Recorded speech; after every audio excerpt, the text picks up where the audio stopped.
April 21st, 2021 regular meeting of the Lake Bluff Joint Plan Commission and Zoning Board of Appeals. Before we get started, I'd just like to congratulate Member Burns on his election to the essentially the Lake Forest, or to the high school board, and to Member Ryder on her election to the Village Council. That's a tremendous achievement for both of them, so congratulations. Thank you. Thank you. You prepared us well. We tried our best. I guess call to order and roll call, please. Certainly. Member Burns. Here. Member Fisher. Here. Member Russell. Here. Member Miller. Here. Member Ryder. Here. Member Danley. Here. Chair Peters. Here. You have a quorum. Thank you. Agenda item number 2 is non-agenda items and visitors' public comment time. Is there anyone on the queue, Glenn, that wishes to participate tonight? We're seeing none right now. If you'd like to make a comment at any time during our proceedings, there's a Q&A at the bottom of your screen. There's also a raise hand button. Again, you'll have an opportunity during each agenda item, but also just wanted to make everyone aware of that for now. And Mr. Chairman, I'm still seeing no one who wishes to speak at this time. Thank you. Agenda item number 3, consideration of the March 17, 2021 PCZBA regular meeting minutes. Has everyone had a chance to review the minutes? Yes. Any proposed changes or other revisions? I have two minor ones on page 6 under the ADU discussion. Third paragraph from the top. There's a sentence that begins, "This regulation only applies to the interior side yard." I'd like to recommend that that whole sentence there just be stricken. I think it would, paragraph would read better. It's a little repetitive and some of the information in there is not correct the way it's written. And then the very last word, that same paragraph, the word community should be replaced with neighbors, privacy of the neighbors. Thank you, Member Russell. Any other comments from the commissioners? Hearing none, could we have a motion to approve, please? Motion to approve. Is there a second? Thank you. Roll call, please. Certainly. And to make sure, that was Member Burns on the second? Yes. Okay. Member Burns. Aye. Member Danley. Aye. Member Fisher. Aye. Member Miller. Aye. Member Ryder. Aye. Member Russell. Aye. Chair Peters. Aye. Motion carries. Thank you. Agenda item number 4, public hearing 210 West Washington Avenue residential variance request. Mr. Cole, if you could provide us with an overview, please. Certainly, I'm happy to do that. So in short, what you have here, this is an existing structure. The owners are proposing to do quite a substantial addition to the rear of it and some reconstruction throughout, as you can see in the attached plans. Today, this structure has an existing side yard that's narrower than than what would be required if you were to build the structure new by inches. And so essentially, because of the operation of the code, when you're doing this to continue that line further back, you may need zoning relief depending on the district.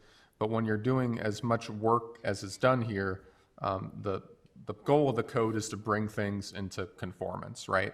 And so when so much of a house is destroyed or torn down or rebuilt, we want people, generally speaking, we don't know what the project will look like, but we want, if someone was building something new, we wouldn't want them to be able to build further into the setback because they always have been. We'd want them to follow the rules as they exist today. And so what you're seeing here is this project is big enough that you lose essentially this grandfathering status, that the existing side yard requirement applies. That side yard, again, continues to be encroached throughout, and so you need to grant a variation to let this work proceed. A little bit of legislative history, if you would, and then we can turn to the application.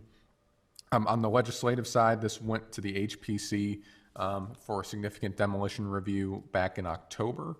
Again, you'll remember, for the same reasons it counts as a demolition, even if it doesn't look like it's changing a whole lot. The HPC discharged that relatively quickly. They approved of the project and ended their review. They've spent time developing complete building plans. They're pretty close to ready to go. I think you can tell in the application that they are certainly hoping to accomplish this quickly and move on into building as the building season begins. What you do have here, I would say, just a few minor quirks in the application that I want to just acknowledge and make sure the commissioners, everyone's aware of. The first is we noticed in checking some unrelated issues that there was an error in how the floor area ratio for the property was calculated. It looks like, just a typo meant that there was a little bit more shown on the plans than what's permissible. No evidence that there was any attempt to deceive us or anything like that. I have some plan revisions that say they correct that. They probably do. We haven't had a chance to review those before tonight, but certainly just want you to understand that we expect there will be minor revisions to shave off about 100 square feet compared to the plans you have here in your packet. We don't think that will be in the vicinity of the variation or will affect it. If you support it, we'll make sure that the recommendation reflects that the plans will be updated in that way. The second you'll notice is that in preparing this memorandum and preparing a few things, we went off of the civil engineer's site plan for the property, which shows a 7.1 foot setback existing and a 7.1 foot setback proposed. That site plan doesn't reflect a small bump out for like a chimney there that's proposed in that side yard that actually goes further, I believe, just by a bit from the existing setback. That site plan also doesn't match a survey that was provided to you in the packet, which actually shows a slightly larger setback. The net result of all that, I'm happy to explain in detail, but in short, because of this, it's not quite that 0.4 foot number. It's larger again by, it ends up being just over 25% of the permissible amount. So I think that's in the vicinity of 1.9 to 2 feet in total is the variation you're recommending. I emphasize the word recommending because even though it's a game of inches here, just because of that scale, that tips it out of your authority to grant as the PCZBA. You now become a recommending body. You aren't acting on that draft approval order we gave you in the packet. Instead, you're recommending to the village board that they grant the variation at the village board level. And so all of this is to say, the plans you have here, certainly the architectural plans, I think still accurately reflect the variation. If you should choose to recommend it to the village board, we will prepare an ordinance for their consideration. Could be as soon as this Monday, and we'll work with the applicant to get to incorporate those final revised plans at that time. So lot of caveats. Again, I hope still a relatively simple application. I'm happy to answer any questions from the commissioners before the applicant makes their presentation. So the bulk of the proposed change is limited to approximately 1 foot, but for the chimney that extends out a little further, is that correct?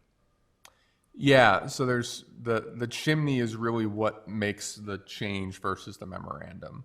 If anything, it's equal to or even slightly smaller of a variation. So the engineer's plan says it's 7.1 feet is the existing setback. The survey says it's in the neighborhood of 7.2 to 7.3. Again, I hate to dwell so much on fractions of a foot, but they are consequential in this case. Thank you. Are the petitioners present? We are. Let's swear you in and then we'll get started. Raise your right hand. Do you solemnly swear to tell the truth, the whole truth, and nothing but the truth, so help me God? I do. Yes. Thank you. Identify yourself for the record, please, and then please proceed. First name is Joseph. Last name is Zeit, Z-E-I-T. I'm here with my wife, Jennifer. Same last name, Zeit, Z-E-I-T. Thank you. And if you could maybe supplement the overview that Mr. Cole provided and then proceed through the standards for variation, Mr. Zeit. Thank you, sir. So we are seeking the variation in an effort to essentially build a home which we had planned on being a forever home. What we appeal here is what we think is a minor detail, which we think is something that has created an unnecessary delay, a financial hardship. It does not impact the structure as it sits right now, nor does it encroach on the neighbors, who I believe have written letters of support, not only in support of the plan, but in support of the modifications which have been identified. Those modifications are some which increase not only the curb appeal, but also the fact that people whom are going to be moving into this house are going to be invested in the neighborhood, not only invested in the village, but invested in raising children there, sending kids to school there. There is there is no issue with any public health or safety as there are variations here. The plan as it sits, I believe, is subject to interpretation on a number of levels. I think we're talking about a very small margin, which I think would be something that I think is an existing structure right now as it sits. There would be no modification, but there is obviously, as identified, a chimney, which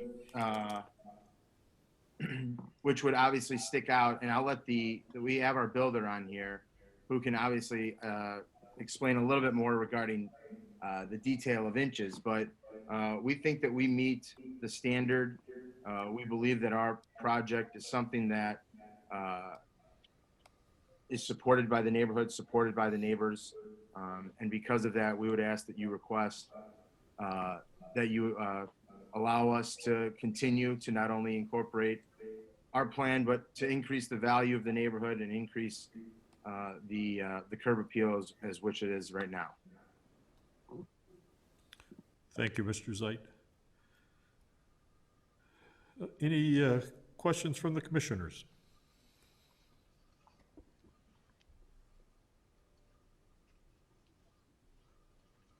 Mr. Russell?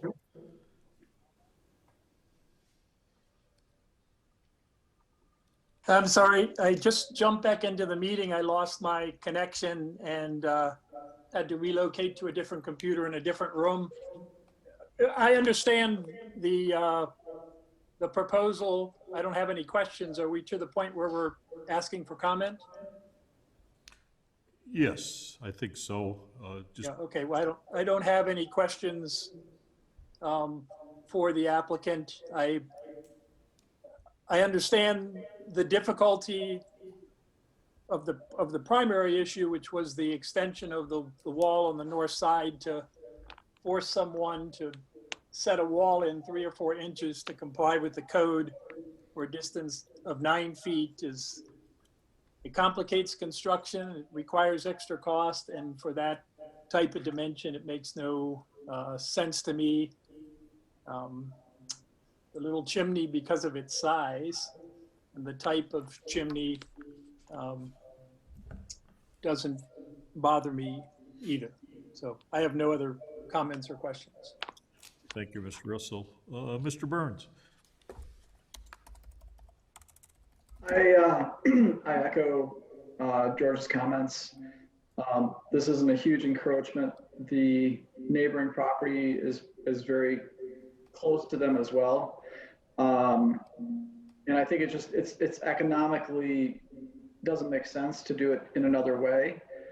And I'd rather see people invest in their existing property and make the best of it with minimal changes or minimal variances like this than see people demolish properties.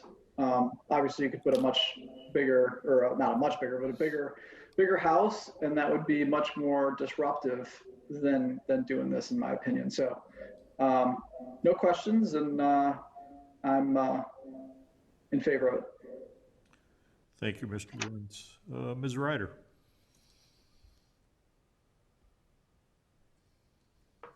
I read with interest the neighbors' comments. The neighbors most affected are very supportive of this, and I agree with the comments. I appreciate the investment in the community.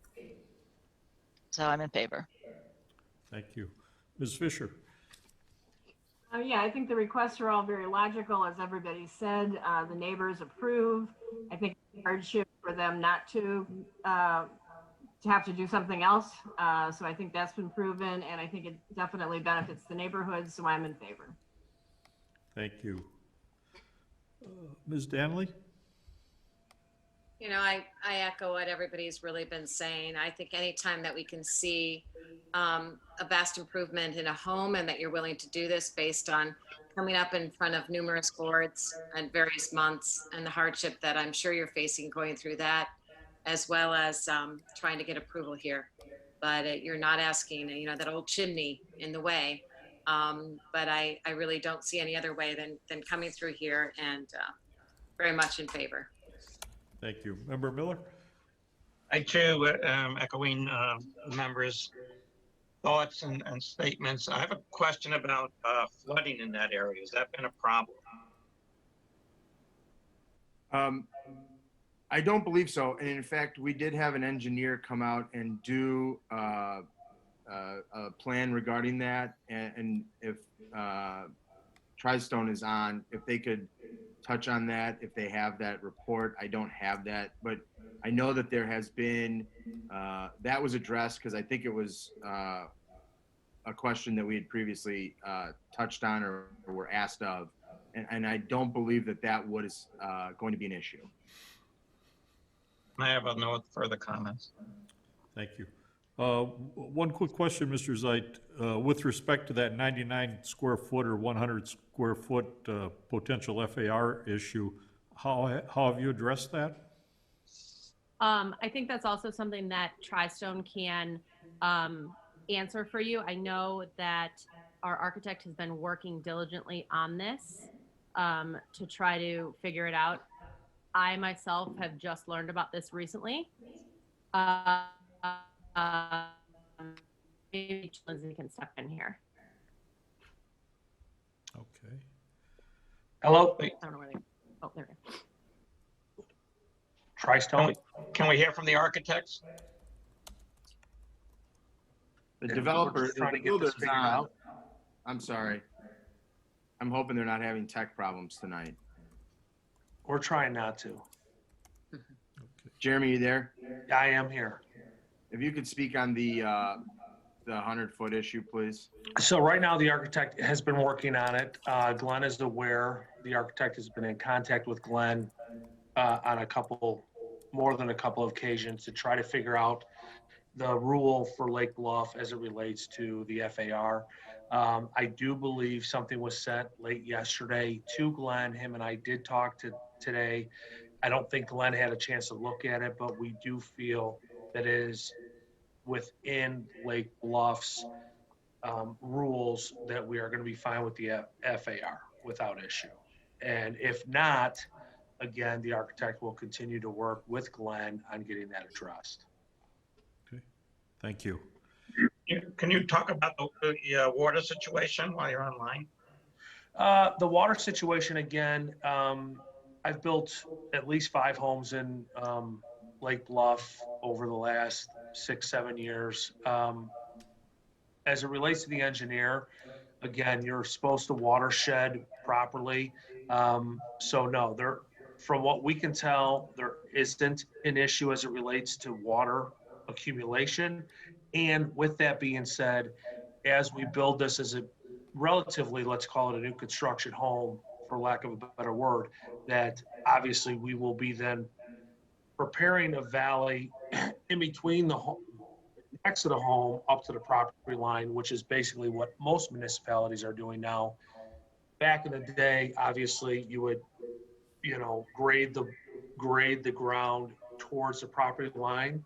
And now we're actually having to create a valley around the property to keep the water within the property as it falls. So I've had no issues with the engineer or any water issues that he has brought to our attention. Thank you. Any other questions or comments from the commissioners? Hearing none, is there a motion, please? Mr. Chair, before you take a motion, did you make sure there's public comment? Yes. Any further comment, comment from the public, please? Mr. Chairman, I'm seeing none. I'd also note the only other participants in our virtual meeting, I believe, are here for the next agenda item. Okay, thank you.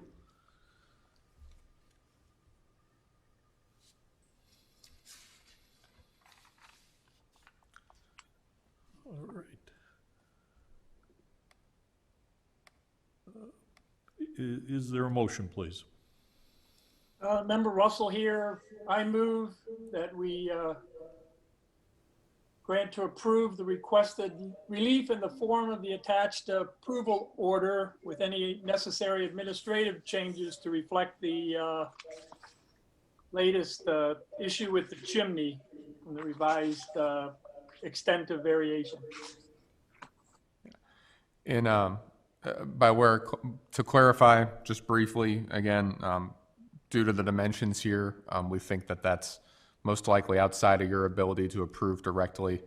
The motion, I think, should be to recommend it to the village board for approval. Okay. Is it more than 1'6", Glenn? Yeah, my math here, let me do it one last time because I didn't write it down.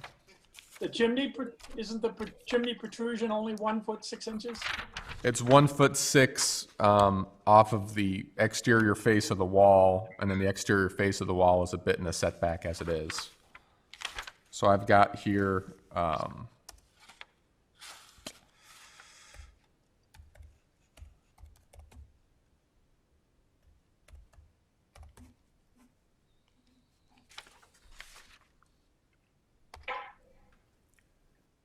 Because the front of where the chimney is, the structure is almost 7.4 feet off instead of 7.1. And I believe that 3 or 4 inches actually gets them under the 25% so that we can approve it here. I thought that was what was determined earlier. give me just one sec, I'm spot checking my math here.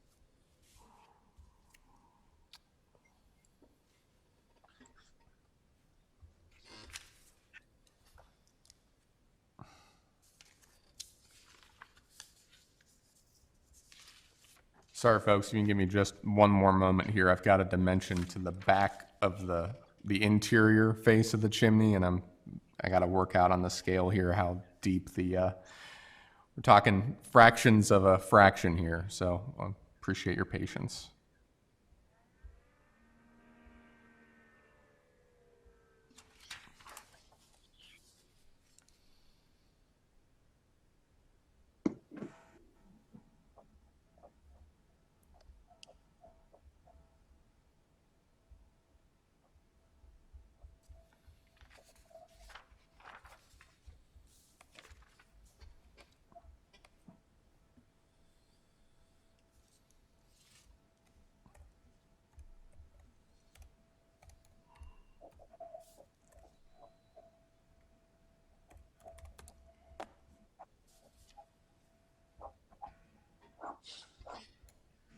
Yeah, I'm coming up at just over 24.5%.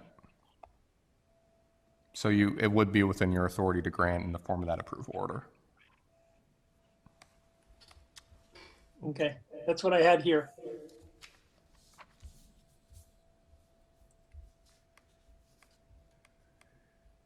So if the motion is still valid, I second it.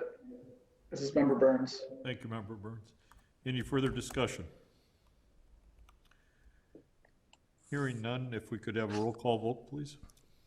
Certainly, again, the order is random. Member, as always, Member Russell, Aye. Member Ryder, Aye. Member Miller, Aye. Member Danley, Aye. Member Fisher, Aye. Member Burns, Aye. and Chair Peters. Aye. Motion carries. Thank you. Thank you. Thank you, everybody. Have a wonderful evening. You too, thank you. Agenda item number 5, public hearing, 544 East Washington Avenue, request for residential variation. Mr. Cole, if you could give a brief overview, please. Certainly, in this instance, I've asked Ms. Samantha Lennox to provide the staff report. All right, Samantha? Definitely. So based on the zoning variation received, the applicants are requesting a floor area ratio variation necessary for a proposed addition on their second floor. This proposed addition will include 2 bedrooms and 1 bathroom above the great room on their first floor. This floor area ratio will require to increase by slightly 555 square feet or 14.5%. The floor area ratio is currently non-compliant by 4.8%, and the addition will be within the roof line of their home. And since this addition is less than 25% of the applicable standard, the PCZBA has the authority to grant or deny this request. Thank you, Samantha. Are the petitioners present, please? Yes. If you could state your name for the record, and then we'll swear you in, please. My name is Matthew Kerouac. I'm the architect for the project located at 544 Washington Avenue. Okay. Matthew, if you could raise your right hand, do you solemnly swear to tell the truth, the whole truth, and nothing but the truth, so help me God? I do.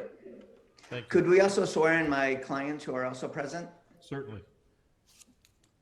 If they could state their name for the record also. Sure, I'm Hans Bodine, and this is my wife, Jenny.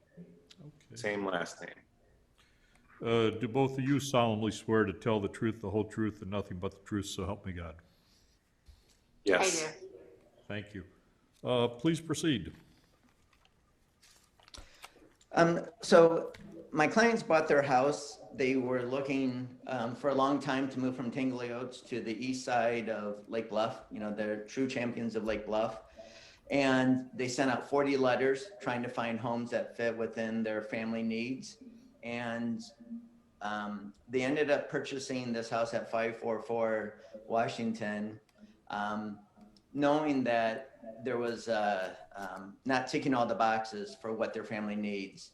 And we're working together to try to find a way to create additional bedrooms for the family.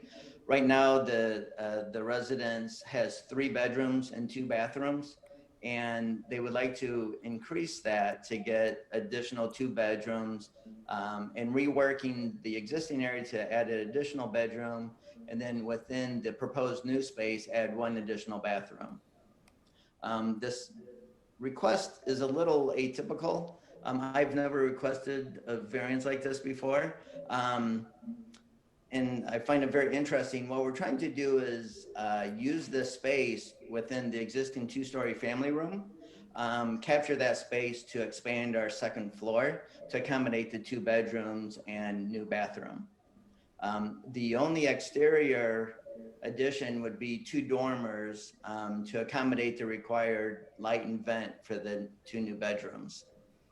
The existing residence is a pre-existing non-conforming, and we would be adding 362 square feet to that for a total of ask of 554.91 square feet of a variance, which is just under 15.5% of the required FAR above.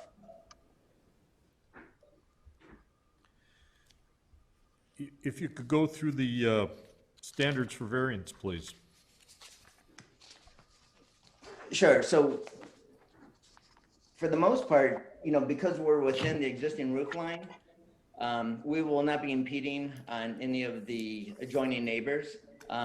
Within the practical difficulty and hardship, the residence is already existing non-conforming, and anything that we would do to the residence would already be beyond what the code would require, and we'd be asking for some kind of variance.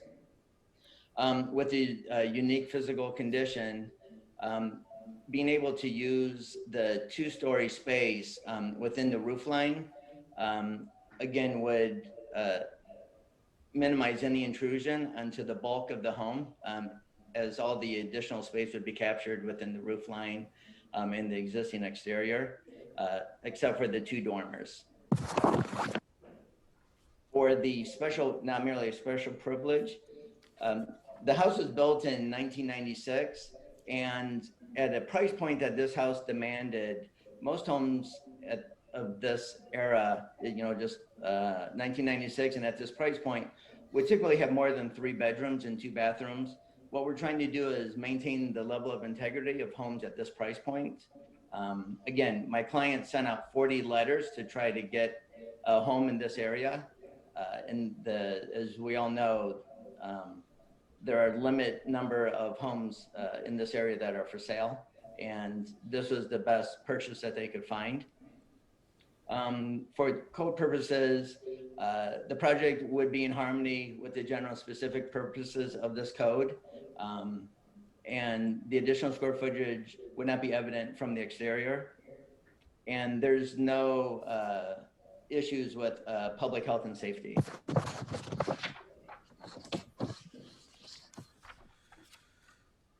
Thank you. Who'd like to start? Member Miller? Well, I've got a question first, if I might, before the comments. Is that okay, Chair Peters? Sure. I just got a question more for Glenn. This was kind of an interesting application because I was actually surprised by our code. And in saying that, it seems as though our FAR constraints, limitations, calculation is not really directly tied to the bulk of the house, but rather the amount of floor area. And I'm wondering if that is the proper way to measure something that we care about, because it seems like we care about bulk, not necessarily about floor area. And so maybe, could you provide maybe some guidance or background as to why, and George, you probably have some comments on this as well, but why that is that we have this floor area. You could theoretically build a 2-story house the size of your total amount of land area that you could pick up, and it could be a 2-story house with this enormous bulk, but not as much floor area, kind of defeating the purpose of bulk. So am I understanding this incorrectly? I want to do this before we get into questions and comments, because I want to make sure I understand the ordinance, the intent of the floor area ratio calculation, because it doesn't, I don't know, maybe there's something that's not connecting with me. Yeah. Certainly a common reaction to this application. I think that might be part of what makes it interesting. I would conceptually, what I would say is this, right? So floor area ratio, a complicated calculation in the village, a lot of different things that come in and out of it. That's true in other communities too. Communities along the North Shore and inland as well have similar calculations, and how they do that calculation reflects their priorities, right? So in our case, what this illustrates is just I guess you would say, a principle of how we calculate floor area, which is that we look really at floors. We don't look necessarily at exterior walls, let's say, but for areas that have high ceilings or for areas that aren't really usable, like attics, we may not include those in floor area, even though they have a visual exterior bulk. And one consequence of doing that is that makes those spaces easier to build. Perhaps those are architecturally attractive or in keeping with the form of the village. But you know, when you get over a certain height, you start to take a percentage of the floor below it as a penalty, if you would. When you have attics, if the attic isn't over a certain height or if it's not accessible by a stair, you know, it's excluded. And so that lets you build features within the floor area constraints you have that you might not be able to in different schemes. Of course, it also adds complexity to the calculation. By comparison, you know, I'll show here what our neighbors just to the south do in Lake Forest. They have a different formula. It's, well, need my screen share to work here first.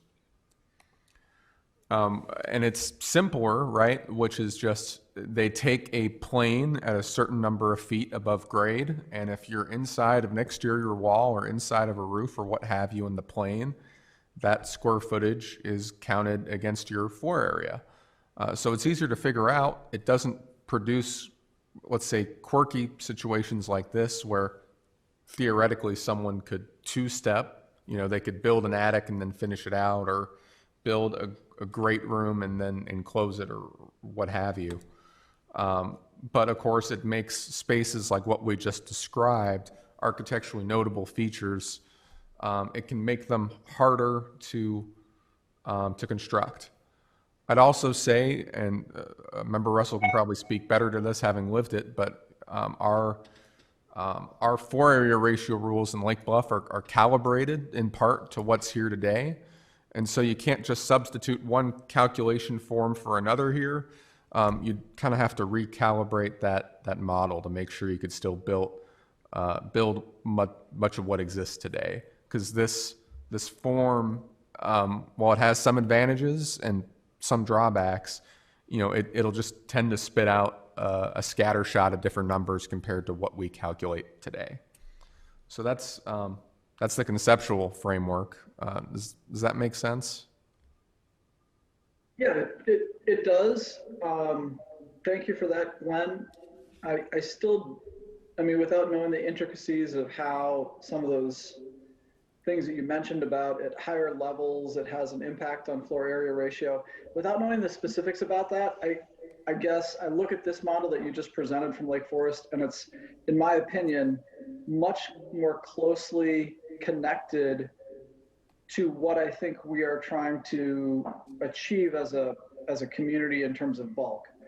What we have in floor area seems, although you are making connections, you are saying that there is a relationship there, it's maybe a little bit less intuitive to me to see how that relates, because as our applicant is coming, they really are not increasing bulk whatsoever, but they're prohibited by code to do it without a variance. And it seems, based on the surveys that we've had, our strategic plan, that bulk is a very important thing. And this is not, I mean, in my opinion, impacting bulk. So I appreciate your comments. Thank you for the background on that. But I think it's maybe a bigger issue outside of this application. Certainly the complexity with changing from what we have to a different methodology. So thanks for, I think hopefully that helps everybody in terms of the context. I didn't want to interrupt the questions that anybody else had, but thank you for that. Sure. And if I can offer, Member Russell, go ahead. I just wanted to comment real quickly that to make sure everybody understands, there are definitely some penalty provisions in our existing code that do try to capture some of the huge volume that could be encompassed by the creation of these great rooms with these two-story ceilings. But do they work out for every home, in every case, in every shape to convert. If you didn't have any great room airspace, as we see here, no, they do not. But it's not that we don't calculate it at all. There are certainly penalty provisions in our code to start penalizing people as things get higher, even though it might only be all built on one floor. But it's not perfect. And I'm not familiar at all with the Lake Forest model, but I'd love to run through those calculations to see what they actually do. But not tonight. Yes. If it helps the understanding, I'll just add one more. Of course, I'm happy to answer any other questions from the commissioners, but when we talk about tall ceiling spaces having a penalty, if you would, this is what we're referring to. So once you're above 10 feet on this dimension, we give you 10% for every foot higher that ceiling goes. So unless you're in a space with a 20-foot tall ceiling, you're not capturing the full extent of the floor area impact you would take if there was a floor there. So just conceptually, that's one way of doing it. And again, we exclude attics under certain circumstances for a similar rationale.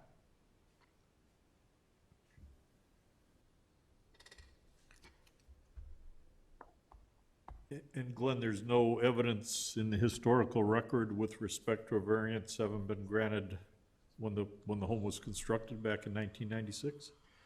I went looking through the property files. I can't tell you how, unfortunately, I don't have a great sense of how this was built, exceeding it by that 2 to 3%.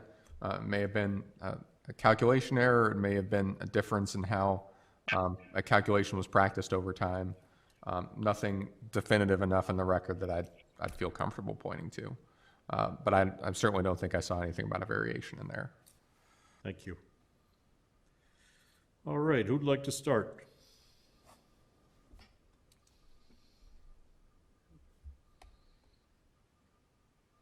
Well, I can. Fisher. Basically, I think it's a great reuse of the existing space, staying within the roof line, adding floor area, adding dormers. I understand the need to acquire more space. I understand the fact that people are less inclined to value the 2-story spaces with the way we live nowadays and with noise traveling and things like that. So I see it as a good solution to, to their goals and without really creating more mass and more bulk. Thank you, Member Fisher. Member Miller. I too was confused, the idea between FAR and the bulk. I'm still not sure I understand our concept in Lake Bluff. But I do understand the need for an extra bedroom for sure, and a bathroom. And have you, petitioners, have you talked to your neighbor to the north at all? No, to the north, about impacting with the construction? We've talked to several neighbors around. I mean, we moved in not that long ago. And by the way, thank you all for hearing us tonight. We're very thankful to just be presenting.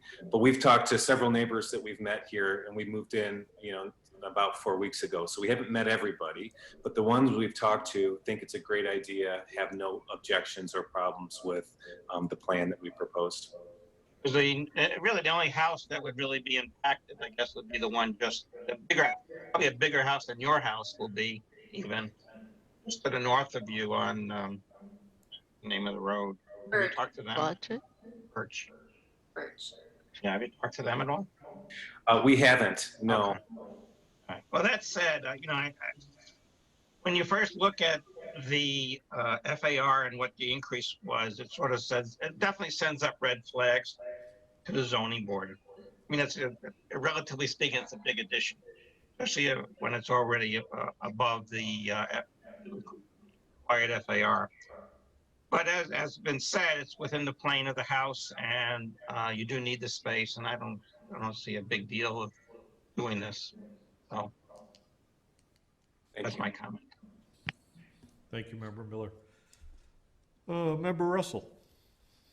That it's essentially a conversion of second-story airspace to floor area. There's very little change to the outside, two relatively small dormers. I have no concerns with the request.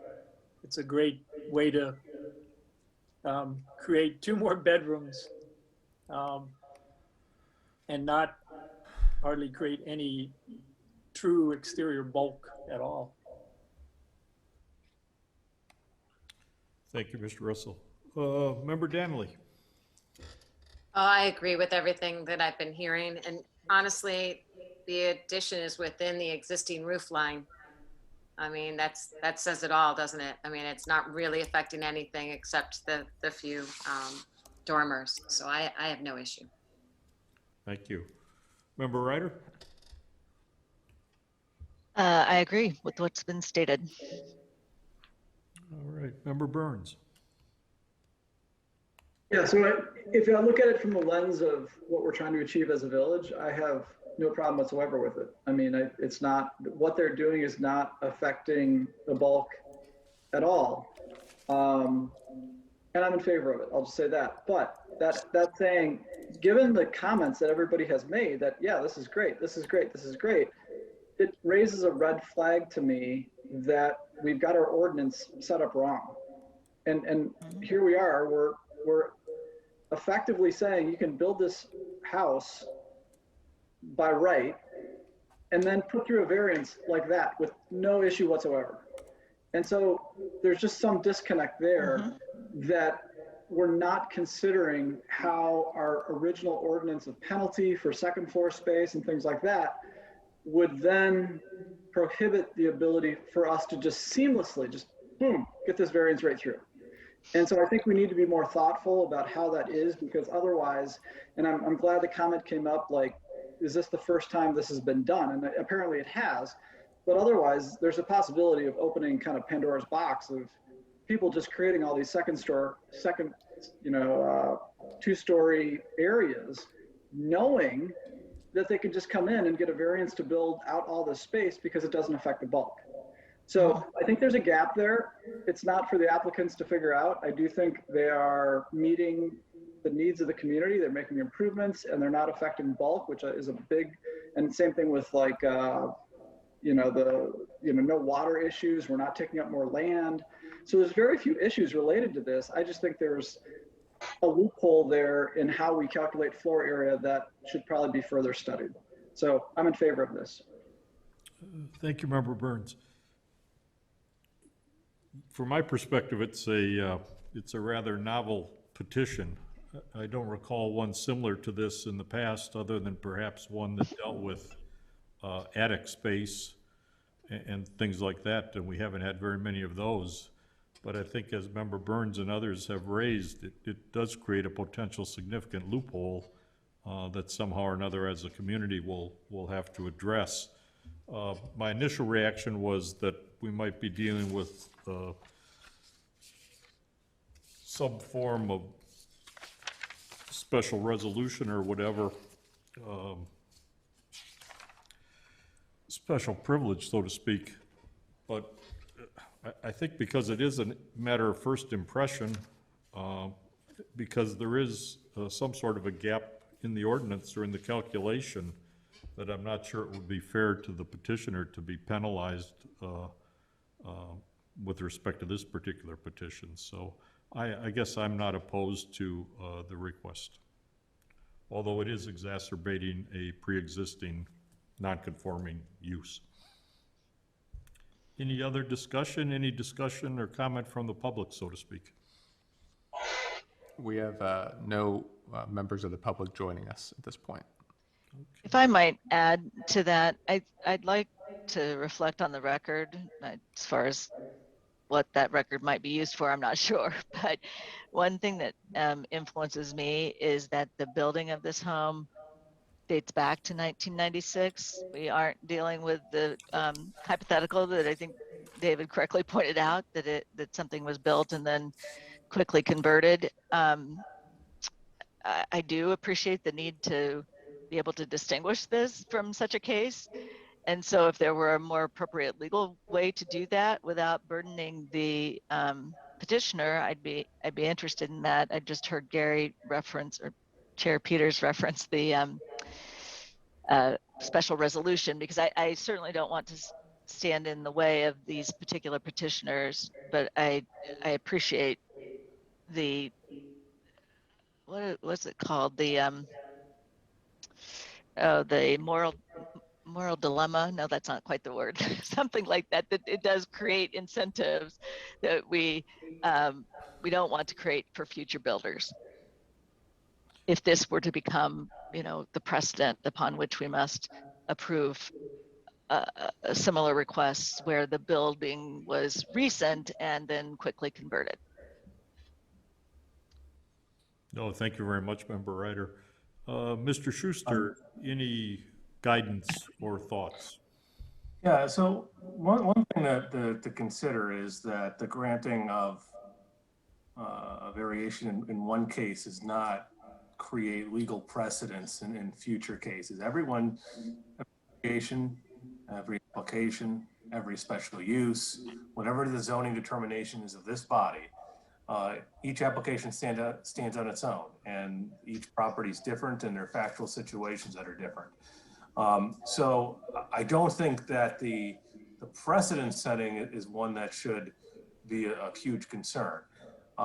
Now that said, does it mean that there's a potential loophole that at some point you would like to evaluate? That's perfectly legitimate, and something that if you desire, you can put it on an agenda and come back and discuss that future, how the definitions work, and what are the scenarios, and figure out what's the best path forward. And then ultimately for this particular application, our code is what the code is, and then it's just a question of, do you think that the applicant has met the standards? I guess those are my thoughts. That addresses my question regarding precedents. I have no problem with this particular petition, and agree with Member Burns' observations that there's something amiss here that creates incentives that we don't mean to create. And if we don't have anything to do 1 month, we might address this at the board level. Any further discussion with respect to this particular petition? Okay. Hearing none, is there a motion, please? This is Member Russell. I move we grant the requested relief. Second, Member Miller. Any further discussion? Mr. Chairman, I would just clarify that this grant would be in the form of that draft approval order included in your packet. Thank you. All right. Roll call, please. Certainly. Once again, the order is random. Member Burns. Aye. Member Russell. Aye. Member Fisher. Aye. Member Ryder. Aye. Member Danley. Aye. Member Miller.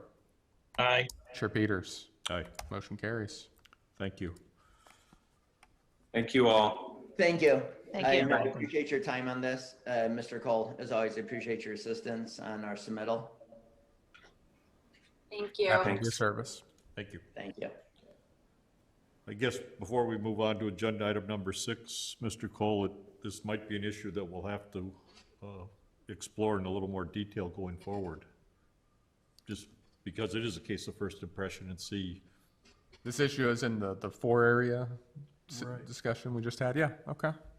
Just- We will, we'll take a look at it. We'll see if we can give you some options as part of an upcoming discussion. Thank you. Just a thought I had. Would the discussion have been different if it was floor area that they were creating in the attic? versus over a great room. My guess is the conversation would have been quite different, even though we're not increasing the bulk. I think that's where the confusion lies and the precedent is. I think this is a big issue that we really, or is an issue that, as we just stated, we really should address. I know, I think a few members will recall there was some discussion about the attic issue, which is in some ways similar concepts back in late 2016, early 2017, I believe. And it went nowhere. It went absolutely nowhere, the discussion. We formed the committee that never met. We met once. I think, Deborah, well, you were on that committee, right? Yeah. Mm-hmm. Well, I think it's time to resurrect it. Thank you, Member Miller. Any further discussion on that general issue before we move on? All right, agenda item number 6, accessory dwelling unit workshop.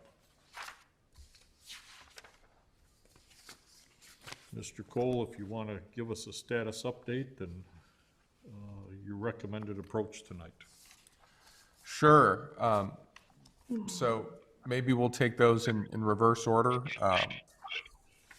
The goal of tonight, in looking back over our discussion in March, I wasn't sure this group had indicated was ready to move on to subsequent steps before we had the ABR's input.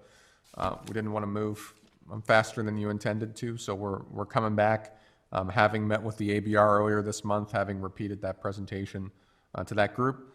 We're coming back with their feedback, and we're checking in really on what the next steps look like.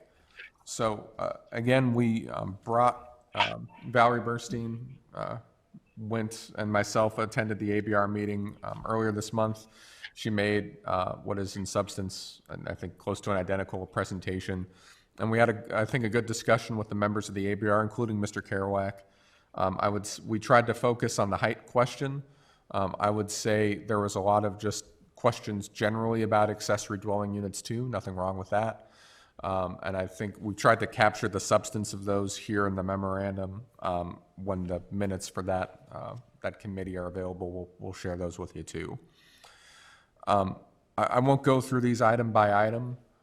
What I would say is certainly I think we heard some hesitation from the ABR about the idea of going higher than the existing rules with height. Certainly there was some hesitation, I think, also about how we made this height rule, about if it was too complex and really if these rules can be slimmed down to be even a bit more simple. I wouldn't say that there was a majority expressing either of those opinions. Again, many of these were opinions expressed by 1, 2, maybe 3 at the most commissioners. But notable also for, listening for what wasn't said. No one said, gee, if I was to make an accessory dwelling unit, it would be hard to do that within 17 feet. And these are professional residential and commercial architects, many with experience on the North Shore. So I think that's, as we consider that feedback, that's good to think about. As this group asked for last month, and as the ABR mentioned as well, we gave you a brief survey of nearby community regulations. Again, I would say there's a lot more talk than there is regulations at this point. I've tried to get a lot of these people on the phone in the last couple of weeks, and I think everyone's feeling the pandemic fatigue as far as their workloads is the best I can say. I'm sorry that I don't have a further report to give you, but I was only able to connect with my counterpart with the city of Evanston before the meeting. I do have bits and pieces of history if there are specific questions about some of these. Again, I think we were certainly earlier in a regulatory discussion about this. I think this also reflects the different positions each community is in as far as their goals, their existing housing mix, and how they came to these different regulations. So what we're really looking for is just a check on where we think we are as a group and what the expectation is for us as staff at your next meeting. no updates on any outside issues aside from those, but happy to answer any questions from the group. Thank you. Member Russell here? Unless Chair Peters was going to make remarks, I'll jump in with my thoughts. Is that okay, Chair Peters? Oh, most certainly. Yeah, I've been pondering this issue over the last couple days, and I've become firmly convinced that the regulations as currently drafted could result in some projects that could horribly impact neighbors. And it is particularly directed towards the concept of the detached accessory dwelling units. I just very quickly this afternoon drove over to the West Terrace area. I was scanning all of the various lot sizes on the county website today. There's this wonderful tool where you can literally pop up every lot size in your community, and more or less the average lot size, obviously there are small ones and there are bigger ones, but the average lot size in the East, West, and North Terrace is about 11,000 square feet. And with our current regulations, an 11,000 square foot lot will allow a 4,000 square foot house. There are many, way over 50% of the existing homes in the terraces, in my opinion, that could build a 1,000 square foot accessory dwelling unit in their rear yard under the regulations that we have. Glenn, I don't know, can you pull up the an aerial of the West Terrace and scan in to just, I'd like everybody to really look from the sky at the typical backyard situation, say on Park Place, Hawthorne, that area. Do you have the capability to do that? Yeah, give me just a moment here. Let me lay that out for you.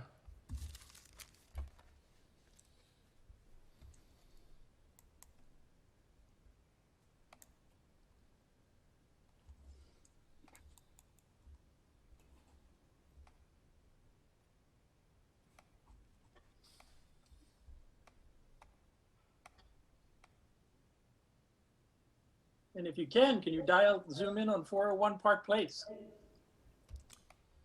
That's the home I just arbitrarily decided to stop in front of this afternoon. Is it Park Place or Park Lane? Park Place. Oh, I'm sorry, Park Lane. Thank you.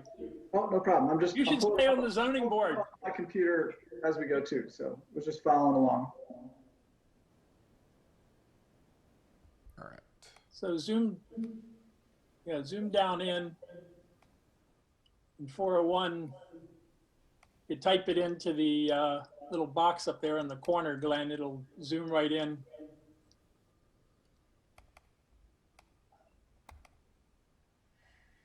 I'm trying to still give that flavor of the environs, as it were. And maybe pull back just a bit. And yeah, right there. And then can you click on one of the overlays that shows the actual aerial photograph that shows the open yards? Sure. Okay. So, and then can you point to 401 for everybody right there in the middle of the screen? That lot happened to be just a hair under 13,000. So it's on the bigger side, but generally, once again, the lots, so a home on that lot can be 4,000 square feet in total floor area. I stopped by Village Hall and got a copy of the survey and did a quick calc, and the existing home there is about 2,300 square feet. So they can very, very easily put a 1,000 square foot detached structure in the rear yard. So they could, under our regulations as we currently propose, even if they kept it at 1 story, they could build a 20 foot by 50 foot structure, if they decide hey, we want our kids or a child to live back there and have his own, you can have a very, very nice house with open ceilings, and keep it at all one story, but it could be 20 by 50 feet and just shave off an inch. So you could keep it just a hair under 1,000 square feet, and it can be 5 feet off the property line. So that structure could be 5 feet off that rear property line at 401 at 1,000 square feet in size. And it would be a horrible impact to the neighbors on the other side, in my opinion. And there's really not much difference. The average lot size of 11,000 allows a 4,000 square foot home. And many, many places could build 1,000 square foot accessory structures. If we could pop over, just scan the aerial over to the Bath and Tennis Club area, Bath and Tennis Club Road. Can I just ask a quick question while you're scanning? What is the typical setback for a house in that lot, George or Glenn, either way? How far would you have to have the house itself in aside 30, from 30 feet front yard and 10% of the lot width for side yards. And if you look at the aerials, most homes have huge backyards over there. I understand. What about the rear yard setback? Generally, the rule is 15% of the depth of the lot need not exceed 25 feet. So what are we, just to make sure we're kind of looking at this in the right perspective, these look like they're maybe 120 feet deep? Yes. Okay, so 15% of that would be around 20 foot setback. Right. Okay, got it. Thank you. So over in the this area here that we're looking at, if everyone can recognize it, it's Bath and Tennis Club Road. Green Bay Road is on the left. You go to the east. And that whole area there is zoned E2, which is 1 acre zoning, and most of the lots are right around 45,000 square feet. So our code does allow for those lots in general about 8,000 square feet of floor area. Most of those homes are nowhere near 8,000 square feet. Our proposed regulation right now would allow a 1,500 square foot structure in the rear yard.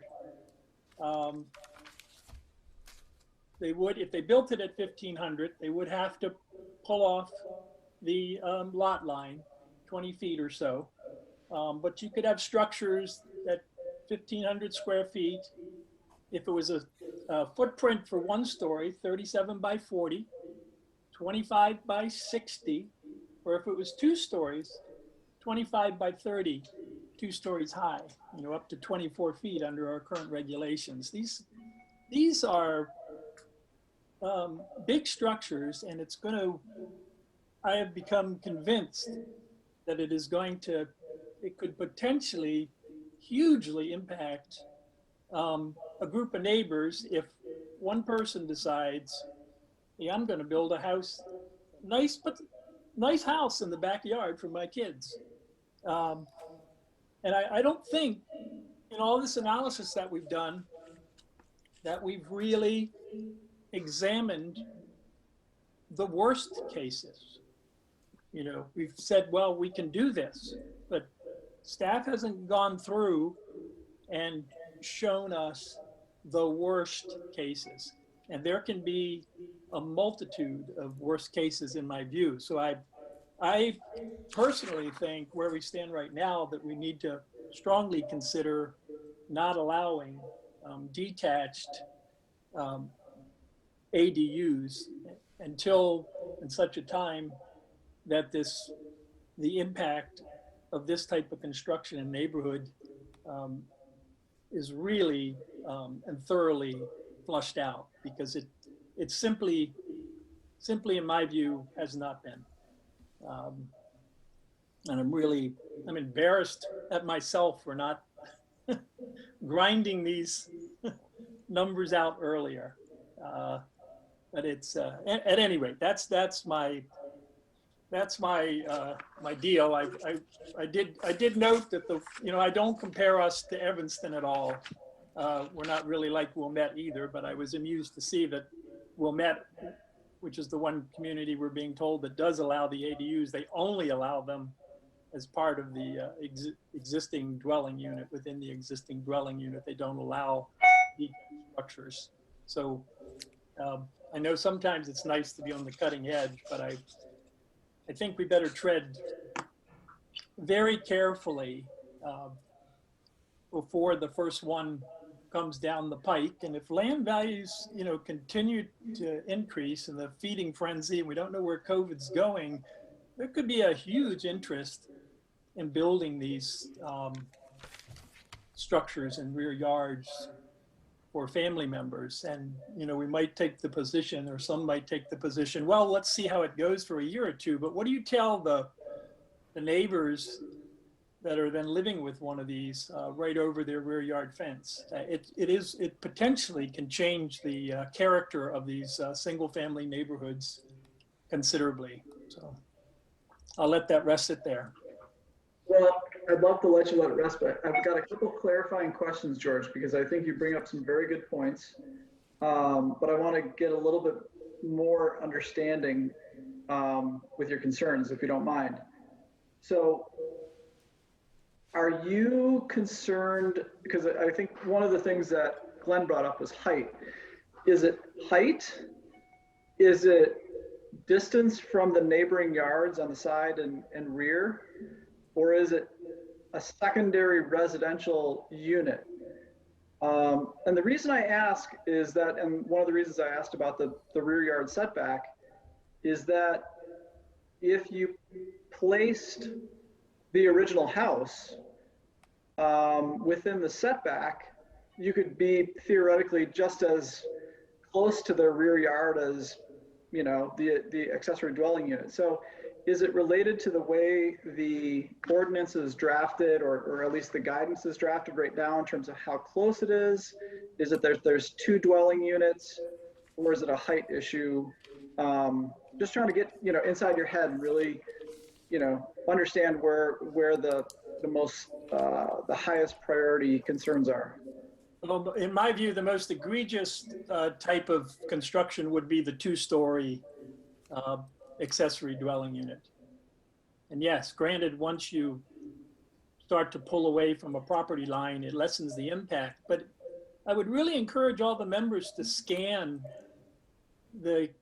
sit down. I'm assuming most of you are aware of this wonderful tool that's available through Lake County. And look at the back. Most people want a nice backyard. And so they're not, and granted, David, yes, the regulations would allow someone to set their house way back to within 15% of the depth of the yard, 20 to 25 feet normally, with an average lot size off of the rear lot line. But they don't choose to do it, even in new construction.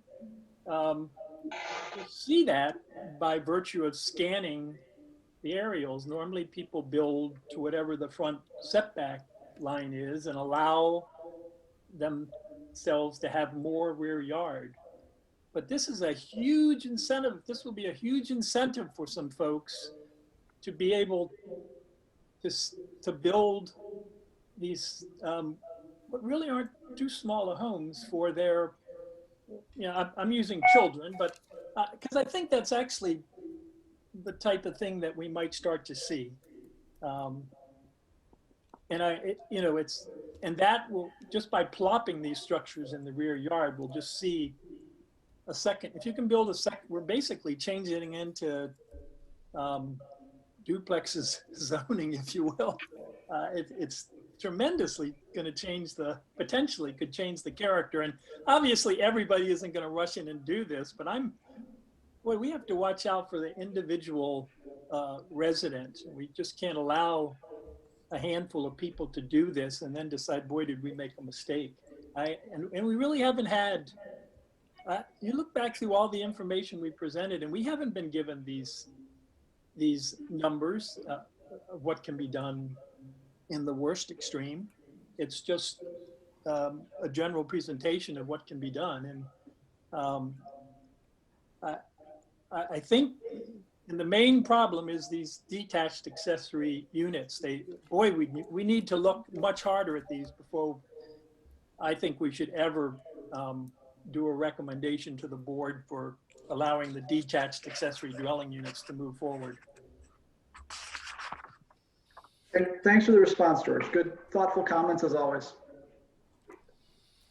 George, could I ask a question? It's Deb Fisher. Do you have any, from your past lives and everything, do you have any way of putting a handle on how expensive it would be to create one of these? I mean, in my mind, people's willingness to just do this. I mean, in theory, I can certainly see that, oh my gosh, I could put that kind of a unit in my backyard. But in theory, that's going to be an awfully expensive build when you think that you're putting in, plumbing, heating, a kitchen, roof, the whole thing to build a whole structure in your backyard, as opposed to potentially blowing out the house, the additional square footage that would be allowed in some of these kind of places. I'm just curious, in my mind, yes, it's a delightful idea. I just don't know that many people would be ultimately doing it once they look at the numbers. And that could be true. Deb, I don't know the numbers at all. I'm not a builder, and I've only bought one home in my entire life. But if we create regs that allow it, one will come down the pike, or two will come down the pike, and I want to make sure we're protecting neighbors, and not have a couple of these go up and then decide, oh boy, we got to change it, because then there's nothing we can do for the people, immediately adjoining one of these projects. Right. Okay. All right. Thank you. And I have a question. In your thinking, George, would an existing structure that's converted to a livable dwelling, such as a garage, be as much, and forget about the height, let's say a single-story garage, would that be as much a burden to the neighbors or the community as what you anticipate? No, I don't think so at all, because if someone puts an addition right on the rear of their home, the entire, in my view, it's just my opinion now, that the overall bulkiness of development on the lot just won't look as massive, and it certainly won't come near as close to encroaching on neighbors' open space as if you have these detached structures within 5 feet of the property lines, or even 10 feet or 15. So if we look at a regulation that says these are doable, but they have to be an extension of the home or part of an existing structure no greater than X number of feet, that's certainly one way to allow these so-called granny flats to exist, or flats for kids. And I agree with you. I think if the finances are right, somebody may want to take these big lots and subdivide them into 2 homes for the money. I mean, they'll make their money back by selling the homes or renting them out. So I agree completely with what you're saying, but I think there's an alternative to an ADU than what you're suggesting. Yeah, I don't have any real angst right now with the attached ADUs.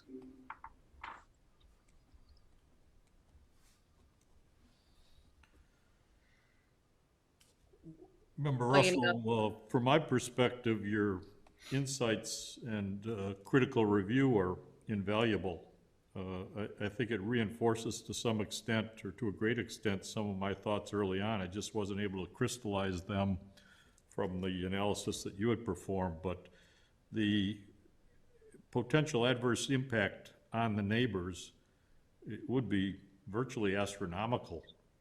And I think in this climate, you could almost be assured that somebody would go down that path if they had the opportunity under the regulatory structure that was being proposed. So I guess I strongly echo your concerns. It's totally different, I believe, if it's an existing structure, similar to that one scenario we had where they were proposing it, I think, on Block 3.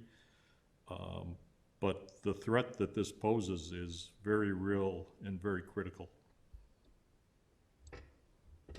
So just to be clear on the existing structure, are you guys suggesting that if there's a detached garage in the back corner of the lot, that would be acceptable to be an accessory dwelling unit? Because that's an existing structure, but I can't imagine Member Russell would be in favor of that. Or are you, George? No, as it stands right now, Dave, I'm not in favor of us allowing detached accessory dwelling units because I just don't think we've come close to vetting the potential damage Yeah, of even this type of construction. Okay, that's what I thought I heard, but I also heard recently existing structures, but that's not enough. Yeah, I was talking principle, the primary dwelling. Primary dwelling, exactly. But what if the existing structure, such as the detached garage, you don't add a floor, but you convert the entire garage to a one-bedroom home for grandma or for the kids who come over from college? Does that have the same impact? Now, I'm not saying you add a second story. I would be totally against that in most districts. Are you asking me, Elliot? Well, I'm asking just everybody. I mean, yeah, no, if there's an existing structure there, and most detached garages are 440 square feet, because that's what we allow as a maximum bonus. Otherwise, most people like to have their garage attached. And if it's just converted to a living space, you're keeping the outside walls the same, then yeah, there is no impact there. right. But So that's what I'm saying. I think we have. Looking at much smaller structures, and right now our height, I'm just making the point that what we're proposing to allow is, much looser than our current regulations for detached accessory structures. Yeah, I think height and bulk is certainly a key issue in this discussion. But I think the idea that you can have something within a certain height and bulk is certainly reasonable. And that we should think about the ADUs in that sense and go forward with that idea versus avoiding building accessory structures that are large or new, so to speak.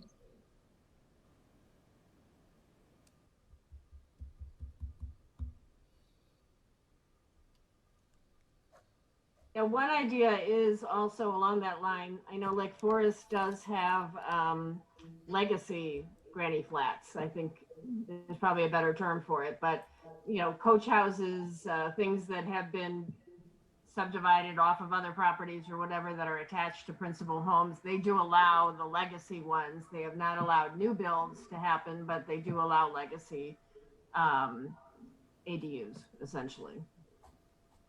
So basically an existing structure they allow. Right. And to be clear, and I don't know enough about the Lake Forest code, but we would too allow legacy.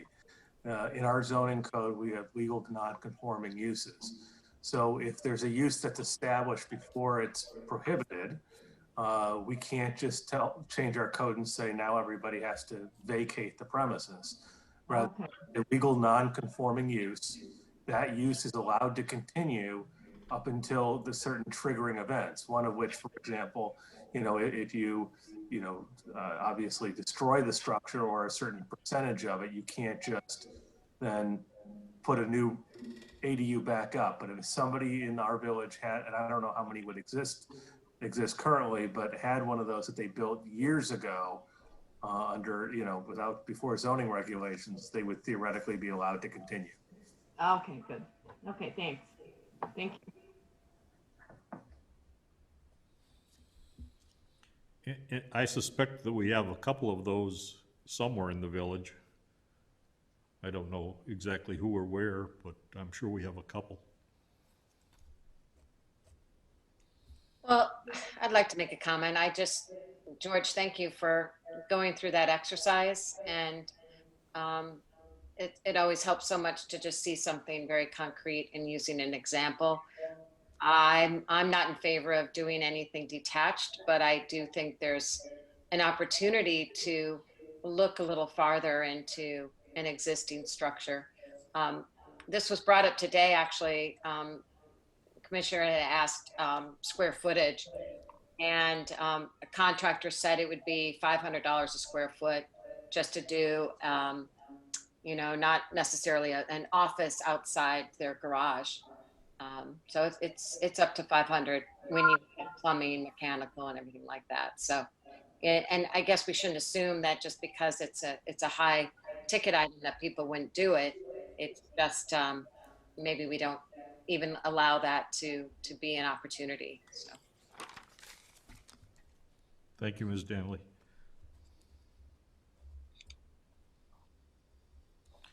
Any other thoughts or questions or comments?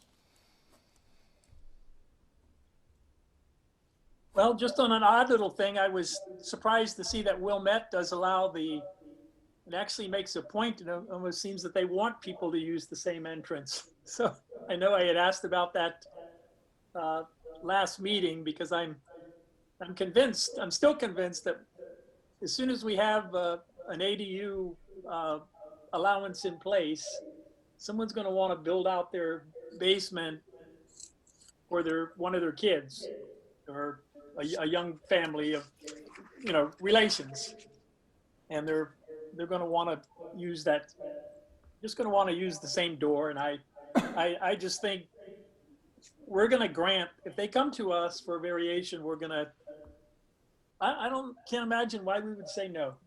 So that's, and I see that Wilmette allows it. So as the one example that we've been provided where ADUs are allowed.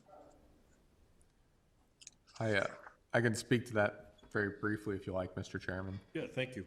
So I did speak about this a bit with Mr. Schuster, and talked to a couple of my peers about this. I hope this doesn't seem too esoteric.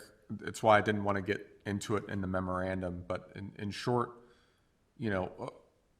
from a certain viewpoint, what is the purpose of creating an accessory dwelling unit, right? Well, it's to have a second dwelling unit.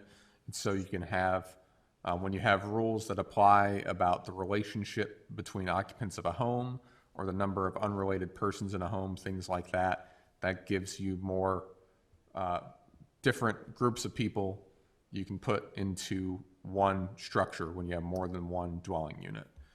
Well, what distinguishes definitionally, right, two dwelling units from just one really big house? It's things like a separate entrance and really the independence of living space. So what you're seeing there is really just definitionally, how do you divide the two from a legal perspective, I think is fair to say, and that's by having a separate entrance. In my conversations, you did hear some of those same policy issues we talked about, wanting to make sure that we're promoting units that, are usable by successive owners and different interests. But I think the origin, if I can speculate, comes back to that, which makes sense. I would say there's another issue being conflated into this a bit, right? Which is,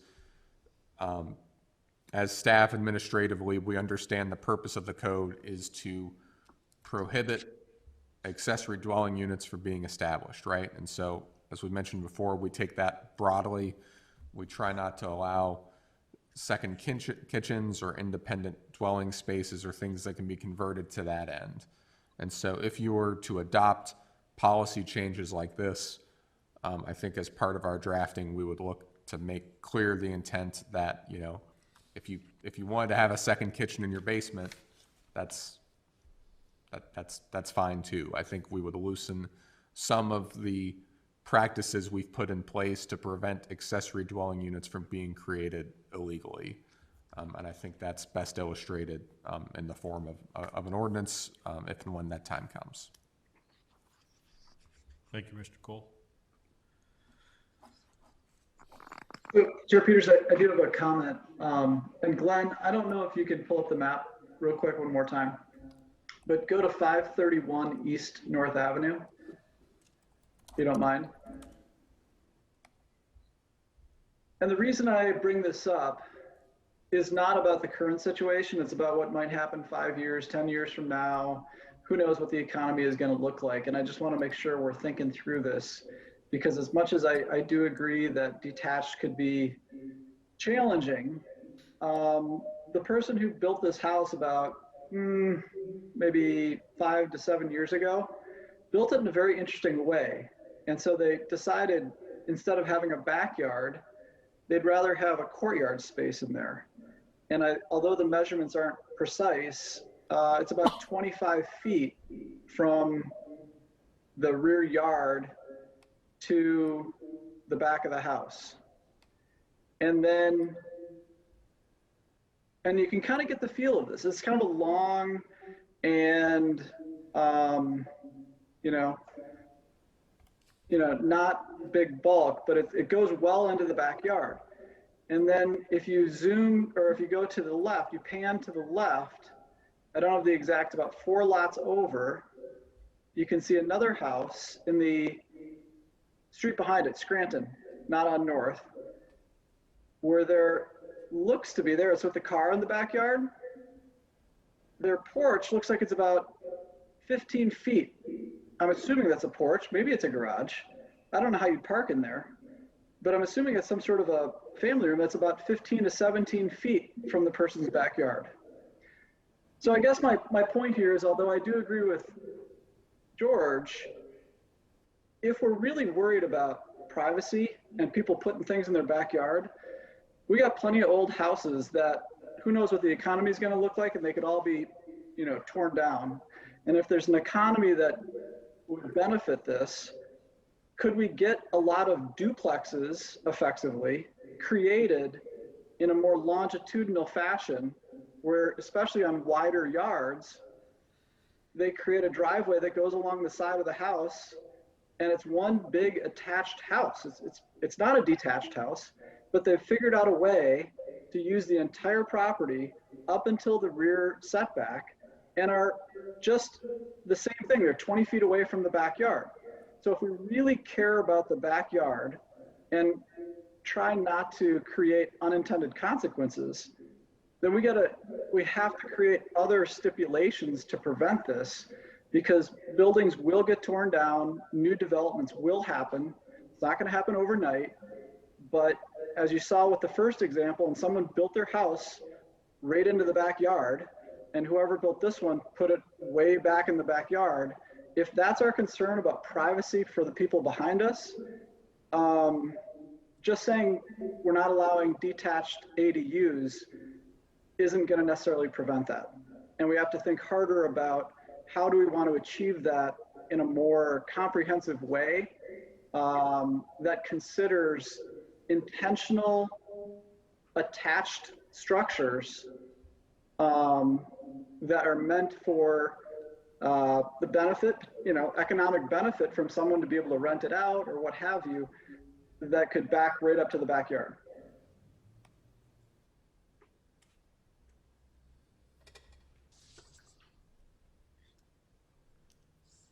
I guess we're assuming, Member Burns, that that particular house is within code. Well, exactly. My point exactly. That someone could do this tomorrow. You could tear down a house and you could build a house just like that and make that be a accessory dwelling unit in the back of the house. And how is that less intrusive to the neighbor behind them as compared to a detached version of that?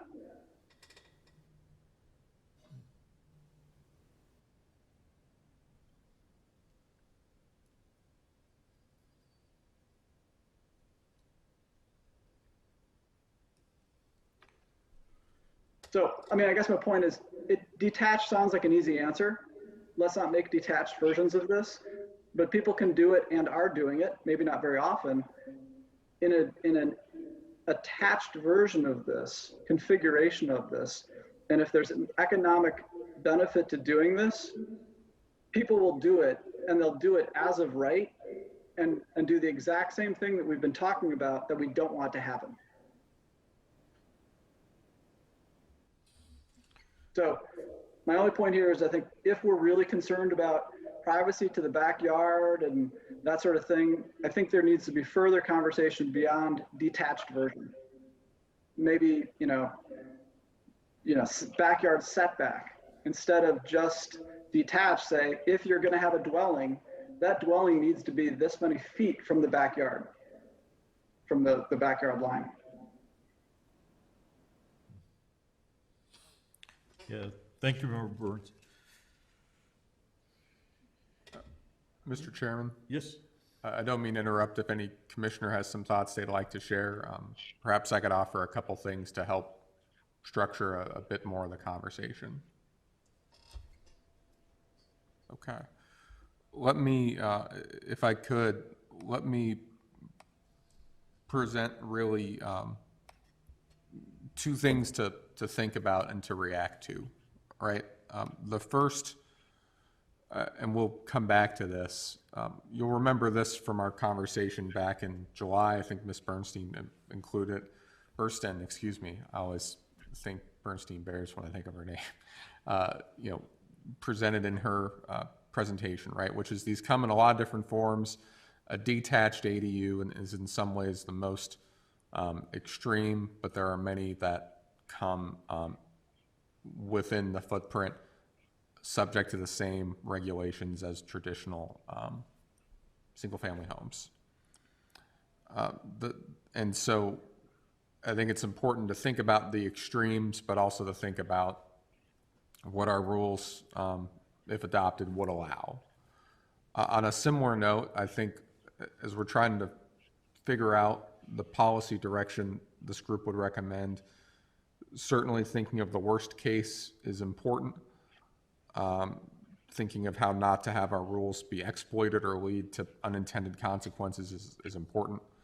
I would also, if it helps structure your thinking, I would try to think of the examples we've seen that are good and try to interrogate, if you would, what makes them good.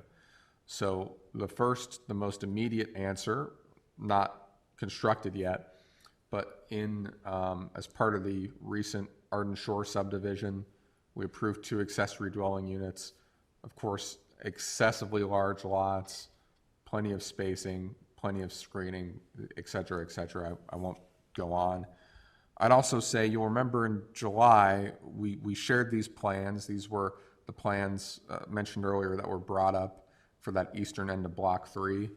And I don't want to be too reliant on one prototype here, but at that time I understood that it seemed like these were well received, right? It seemed like these were something that we would want to allow, and there was even discussion, which we could still look at coming back to, as how could you allow these even as other conversations were ongoing. And what I think is interesting here, so please contradict me if my understanding is wrong there. But what's interesting here is, this looks a lot more, it happens to be structurally attached. It happens to be, therefore, subject to these principal structure setbacks, but it looks a lot like a 2-story detached ADU. So this is the principal structure. This is the garage. This is an entryway that connects them. And if we go down to the elevations, I think, yeah, this is probably the best example. So this is the garage with garage doors. We're looking from the north end of the lot, and this is the main body of the house, right? And this entryway, breezeway, it's called, it looks like a breezeway to me. I think it's implied that it's a bit more structural in other parts. Maybe this is standing seam or something, connects the two. And so, depending on what this, again, this meets the definition of an attached structure. Is this, is this attachment really that important to the concept? I'm not sure. But again, as we're thinking about, it's so hard to think so abstractly, I know. But as we're thinking about what's bad, I think it's important to think about what's good and what we're trying to accomplish or enable. Sometimes those interact with each other one way or another, of course, but things I would think about. I guess the last comment I would make here too is, when the group's ready, I'm happy to go through a few options. I think in response to the comments we're hearing, one of those options is always to say that this isn't the right time or the right place. Again, we've just tried to bring you something in response to a need that was emerging at the time. I think is still out there, and that also speaks to the goals of the comprehensive plan, the goals and the direction this commission laid out. So I think that would conclude my my thoughts for now, Mr. Chairman. Yeah, thank you, Mr. Cole. Any other discussion among the commissioners? Well, Member Russell here, I'm of the frame of mind that I think pursuing the allowance of ADUs, as long as they're attached or within an existing structure or new construction on an existing structure, as long as it complies with our overall bulk regulations, is fine. This example here that Glenn is showing us, whether that's a separate living unit up there on the left, or whether it's just a big bedroom for the master bedroom for the parents, it's what we currently allow for our single family dwellings.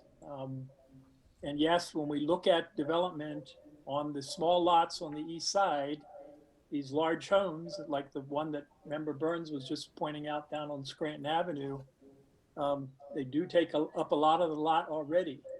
But whether that's a single family unit sitting there, or whether there's a ADU within that very same structure, the the impact is the same. And don't get me wrong, I think people, if the trends continue and the demand for living space and nice communities like ours continues, we will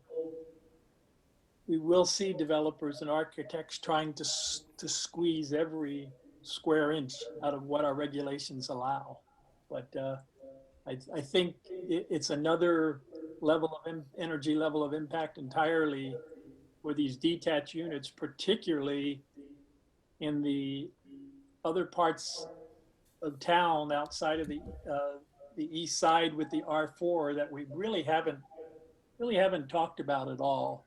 But anyway, back to the main theme. I'm for trying to work out a recommendation for ADUs that we can move forward to the board, and not voting to say no, now is not the time.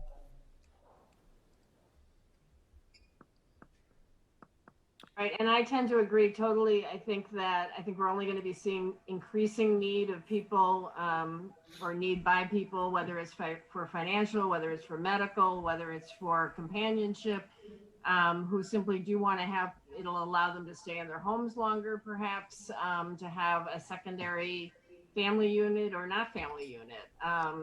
We've got college students who, we've just got all kinds of potential matches for existing residents that I think would be good to have ways to live there. The one thing I would, I guess I'm not as set that a second unit is so bad. I guess there's a part of me that also says we've already created a lack of privacy through detached garages in backyards. If I have a backyard that suddenly has two garages against lot line, kind of where I used to just have trees, I suddenly feel that I have, less privacy there and such. So, but anyway, I think it is important to come up with some way that we incentivize what we want, maybe, as opposed to, you know, if there's a way that we can encourage kind of units that we want, I do think that there's a need for it. And I'd like to be able to get creative and try to come up with something. Thank you, Ms. I'll just add to Member Fisher's comments and say that I agree with them. I also appreciate the examples brought forth by Member Burns and Member Russell. Certainly, there are outliers, and we don't want to incentivize additional outliers and make them commonplace. That said, I think Lake Bluff is in a uniquely difficult position when it comes to housing availability and variety and options for seniors. I think that we have very few ways for our seniors to stay in our town, and unless and until we can meet that need, I think being more creative with the space that we have and the homes that we have is necessary. So I would be in favor of ADUs. I am understanding what George is saying about the ones in the backyard.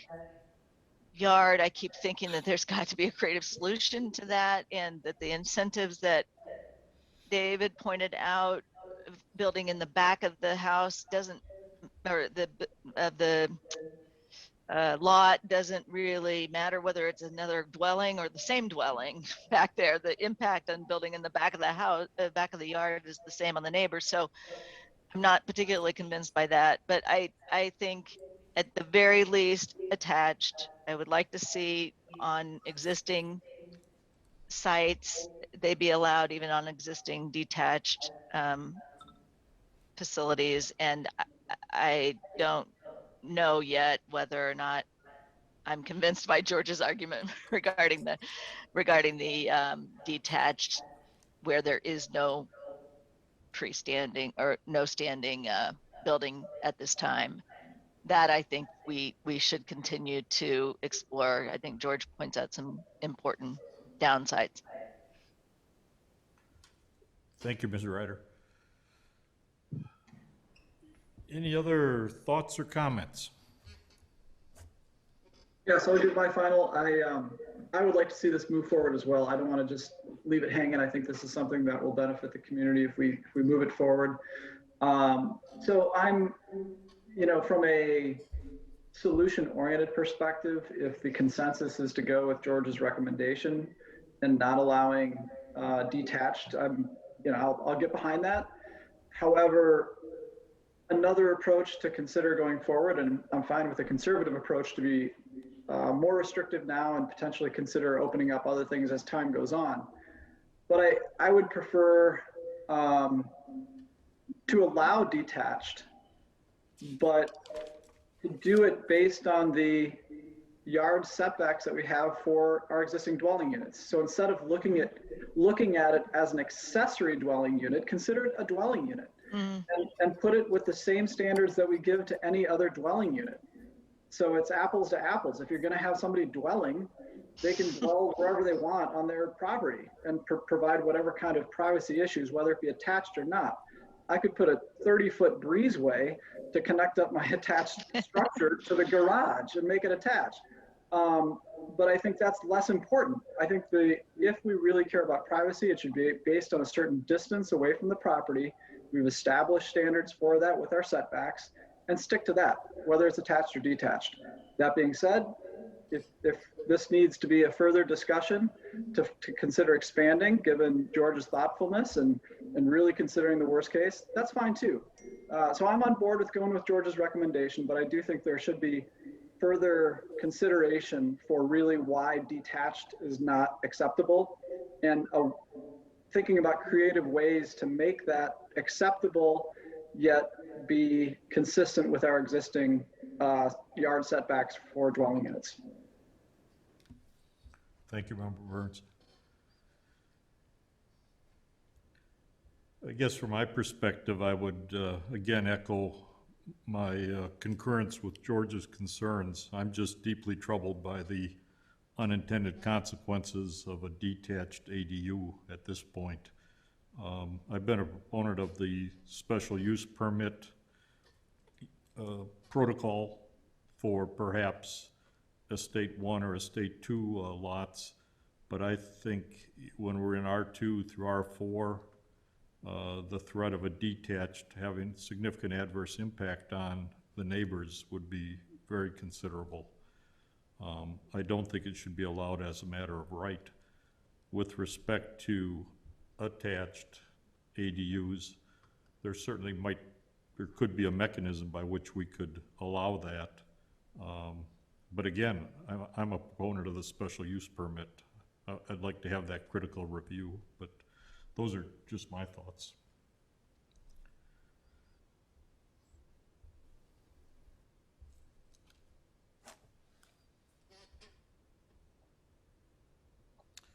So where do we go, Mr. Cole? Sure.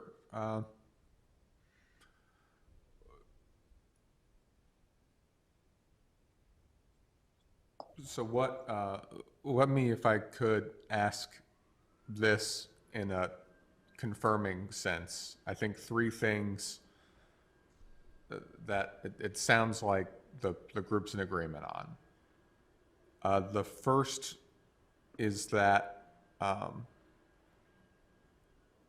and some of this is assumption we haven't talked about. That's why I put it out there. The first is that we have our existing estates. Some of those have one or more accessory dwelling units.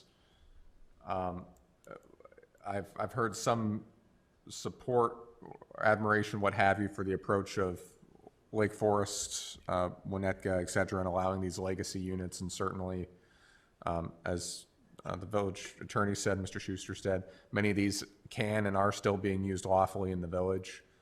It sounds like the group is supportive of those units being lawful accessory dwelling units in whatever we put forward. Is that a fair understanding? Right. Looks like nods. The Yes. second, Yes. yeah. The second is, it sounds like we're really not sure, perhaps, on detached units in the R districts.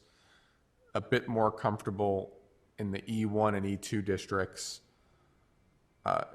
Is it fair to say that there's comfort with those units in the CE Country Estate District? Is that what, 5 acres or above?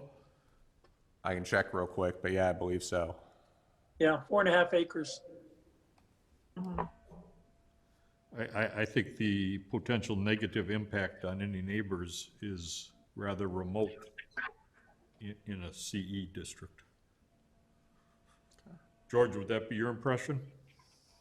Yeah, there's a handful of very small, pre-existing non-conforming lots up in the Country Estate District, but to tell you the truth, they're probably already at their floor area limit.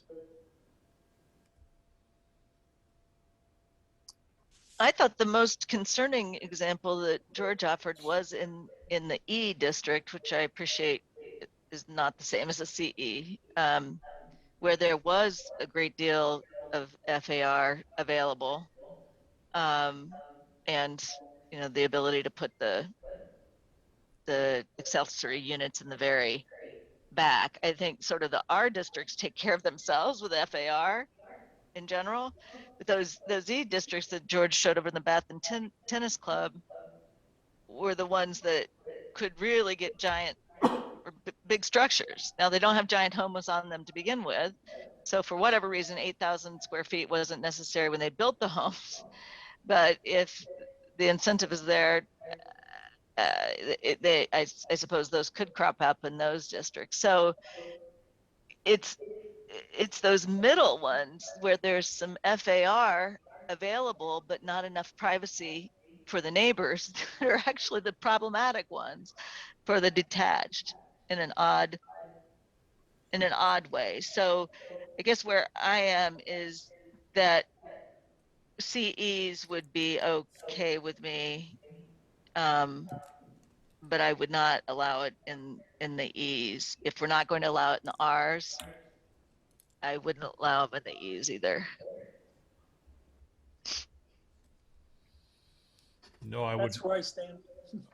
I would echo that, that position, Ms. Ryder.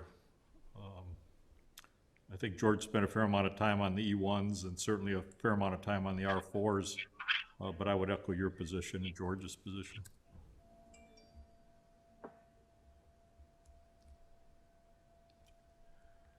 So from what I'm hearing, what I'd suggest is this. I think we've got pretty good direction. I don't think, also due to some of the changing faces, that you're probably ready for a public hearing. I think it makes sense that we would draft an ordinance, and I think wherever you come down on the detached versus attached question, I think in this framework, it's one sentence either way. Same with a couple of these other questions. But let's put in writing so it's real specific, so we all know what we're talking about. We'll keep an outline format too that's accessible, and we'll have a chance to look at it again in May. And I guess the caveat to that would be, I haven't had a chance to talk to speak with the Trombleys. I know at one time they were considering an application. If they were to apply in May, I suspect it may be in your best interest that we make sure that a hearing for that would allow you to recommend these or some form of regulations if you wanted to. But we won't plan on doing that unless there's an application on the table, if that makes sense. And even then, you'd have some choices for how to handle that. Oh, go ahead. What would be the petition? Would it be a special use permit?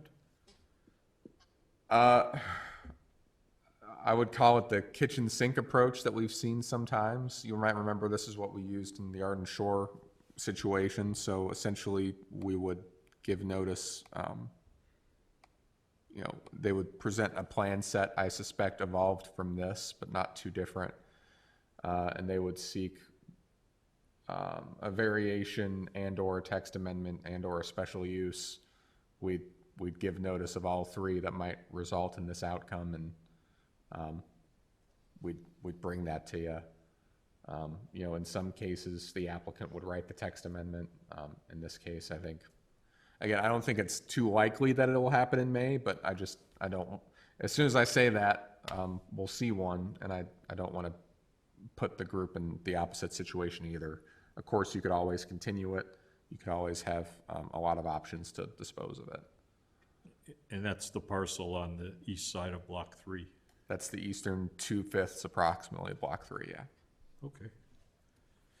Again, that's speculative. I only say it just because it's a distinct possibility, and I don't want to not say it either.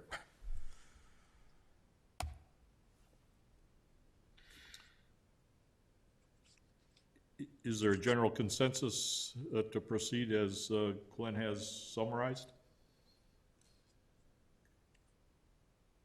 Yeah, I think so. I would like to ask everybody's opinion. I think Elliot brought it up, the question of if there's an existing detached structure and someone wants to convert that to an ADU within the limits of the existing structure.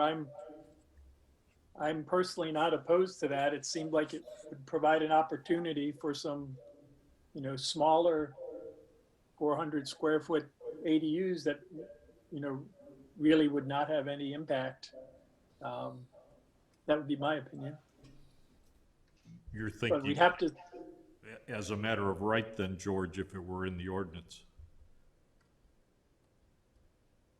Or are you thinking? yeah, I'm suggesting that we consider that to be a provision of our proposed regs, that what Elliot suggested. At least I think it was Elliot. I would be in agreement with that.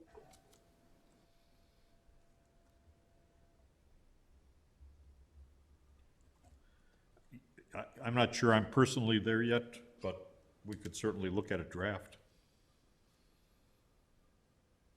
I would be in agreement with that. I would too. Yeah, me too. Seems like there's a general consensus with one dissident. But we'll see what you can put together, Glenn. Mr. Schuster and I will depart for the, I don't know what metaphor is this. Are we making sausage, Mr. Schuster? Far better process, Glenn, far better process. Yes, I did it one time. I did not particularly like it.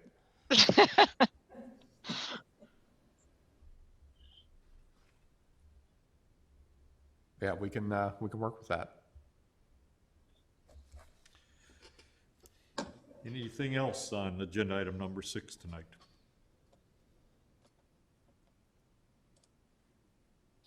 All right, hearing none, agenda item number 7. Sure. Again, in brief, this is a technical fix. I'll say that in many cases, you know, the results still maybe aren't perfect. I think they're more intuitive or closer to the mark than the way the code operates today. Essentially, this creates 2 special rules to make it so that the width of a flag lot or a lot in depth is what you would think the width would be. The width of a lot on Lake Michigan, many of which are very unusually shaped, would have something closer to the width of what you would expect that lot is, just looking at it. It doesn't affect the ability to make new lots. It just helps smooth out quirks with height and impervious surface in some districts. A great example is the Arden Shore subdivision. Again, you'll recall they have an artificially low height ceiling just due to the artificially narrow width of the lot at the front yard setback, which is within that small pole or access corridor. So, you know, we've looked at a few lots in town, quite a few lots at this point. I think every time I look at the map now, I sort of pick out a few lots and sort of, you know, hold my thumb up to it and see if we found the one that breaks the rule. We haven't found it yet. If there's specific questions or specific issues, we're happy to continue this to another meeting. If the group's comfortable with proceeding, we're comfortable with saying it, you know, it would be fine to recommend this forward to the village board. Commissioners, your thoughts? I'm comfortable, Member Russell, I'm comfortable going forward. I would like to suggest in my true fashion that there be a one-word change in the definition of irregular lot. And right now it reads a lot that is not rectangular in shape. And I'd like to point out that we have a lot of roads in town that have slight curves in them. Lincoln, Sylvan, many lots have slight curves. And so the front property line isn't a straight line. And by definition, the lots are not rectangular. And but yet we have always applied the lot width determinations and everything as if they were rectangular. And I guess I would think it would be more appropriate, because we're really trying to get after the really odd lots like the Arden Shore subdivision lot, that the definition read a lot that is not primarily rectangular, or some other cool word that the village attorney could come up with that would allow us to treat these that the lots on all these streets that have slight curves in them, still treat them as regular lots and not throw them into this category of irregular lots. Because if we do, by definition, then there's a different way to calculate lot width, or you have to look at the lots next door. And I don't think that's what we want to do with lots that are nearly rectangular, where we're just talking about, you know, one property line that's slightly curved, or maybe even 2. So just a thought. So I think there's a bunch of different ways to do this, and I'm hesitant to do something that are not, that are not generally rectangular or something kind of that creates a term that's hard to define. One way that some communities look at it is number of sides, as others do angles. That if that has corners, so let's say you have a one side that is curved, but the angles at the corners, so they're not 90 degrees, but they're within a certain range. And I think that is something that we can look at. I'm hesitant on the spot without Glenn going back with me and playing with different lots to try to throw a word in there that addresses your concern without making sure that it has the intended effect. And Glenn, I don't know if you have any other ideas, but I think we may be able to play with, I don't know if it would be not four side, has more than four sides, or again, I think we have to think about this carefully, and I'd hate to do it on the spot. Yeah, we've got some older drafts that we're trying. At one point, we're playing with, making, I don't know if you want to call it a taxonomy, but we knew there were a couple types of irregular lots, and so at one point we had written definitions of each. So there was like a definition for an inverse corner that looked a lot like that, like what Mr. Schuster's describing as far as number of corners and angles. I think we can get there pretty fast. I don't think it's hard, but I'd concur that we're not in a rush to get this done, and I wouldn't want to do this on the spot. But thank you, Member Russell, because I think it's an excellent point, and one that I don't think that we considered when drafting this. Is it the consensus then to perhaps redraft slightly and revisit it next month? I mean, if there's any other concerns or questions that people have other than that issue, we'd love to hear it, because that'll help us then present you something that's hopefully final. Any other recommendations from the commissioners? I think the wording is, the rest of it seems to be a good attempt to make better sense of what, will never be perfect probably, because we have enough little odd things that will pop up. But I think it cleans up a lot of the challenges. So I'm in favor of proceeding once you figure out the best way to describe those. Thank you, Ms. Fisher.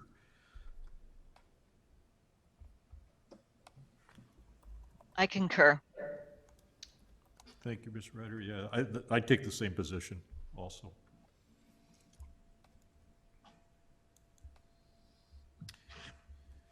Any further thoughts on agenda item number 7 tonight?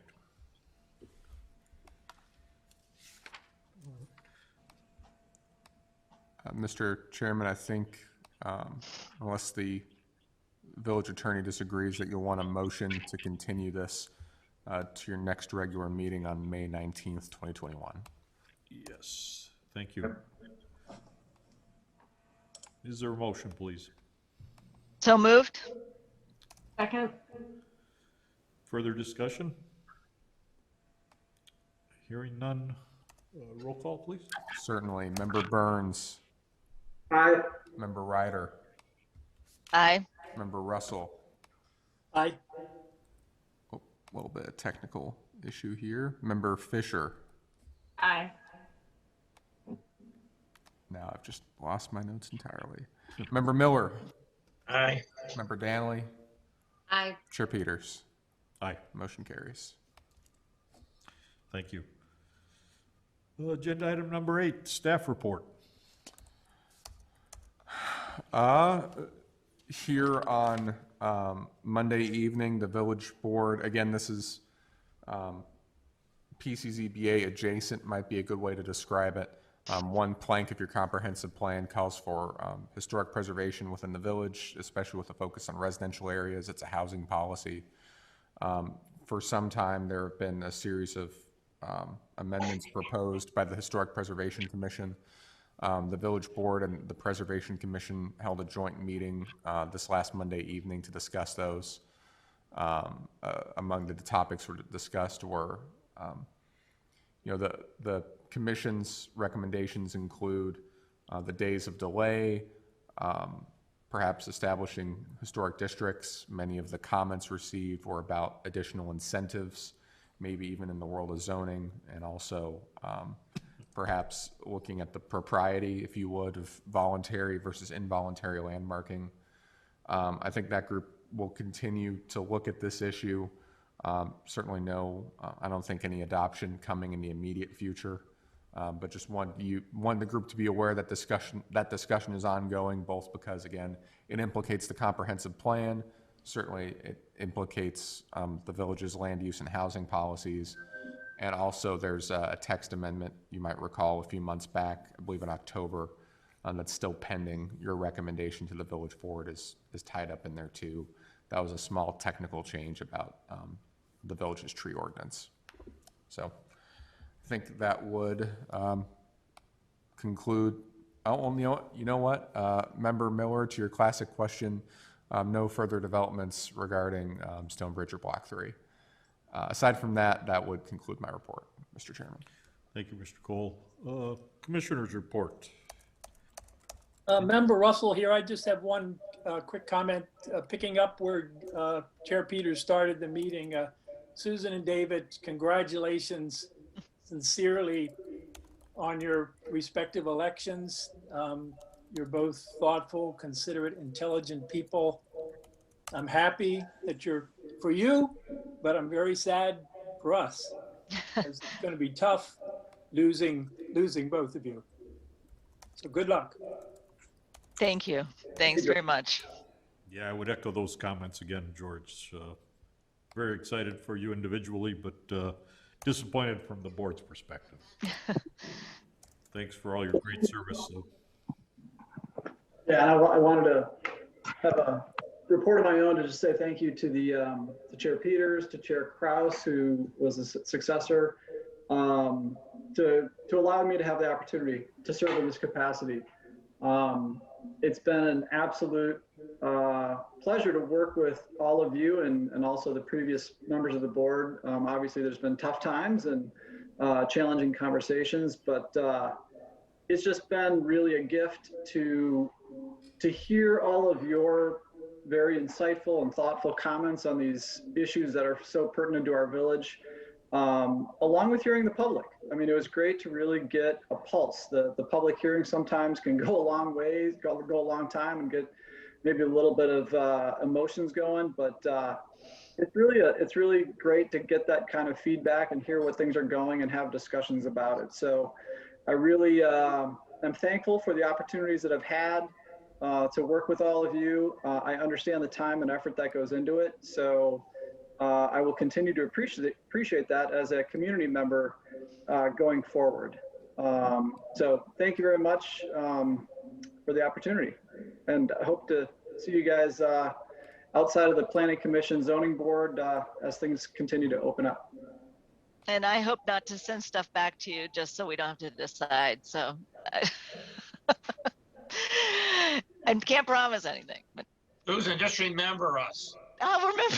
I'll remember when we you. deliberate, just remember all we went through to get to your committee, Yes, to the board. Please. I have learned a lot. I have learned a lot, and I do appreciate that all that I've learned in the last few months. So thank you. Oh, thank you very much. And best of luck with the new endeavors, though they're going to have their own set of challenges. No doubt. Certainly. Can I make just one comment? I mean, after that, it seems rather minor, but the large paper drawings, the prints that we receive, would it be possible to reduce it down? I mean, it must be just a large expense for the homeowner. And it's actually rather bulky to even look at it when we're going through the sessions, and maybe even 11 by 17 or a half scale or something to reduce size and save a few more trees. I really appreciate you raising that, Jill. I had the same thought, but hadn't thought to to raise it. So thank you. What would be if those drawings were just online? Would that be adequate for our needs rather than sending it to us?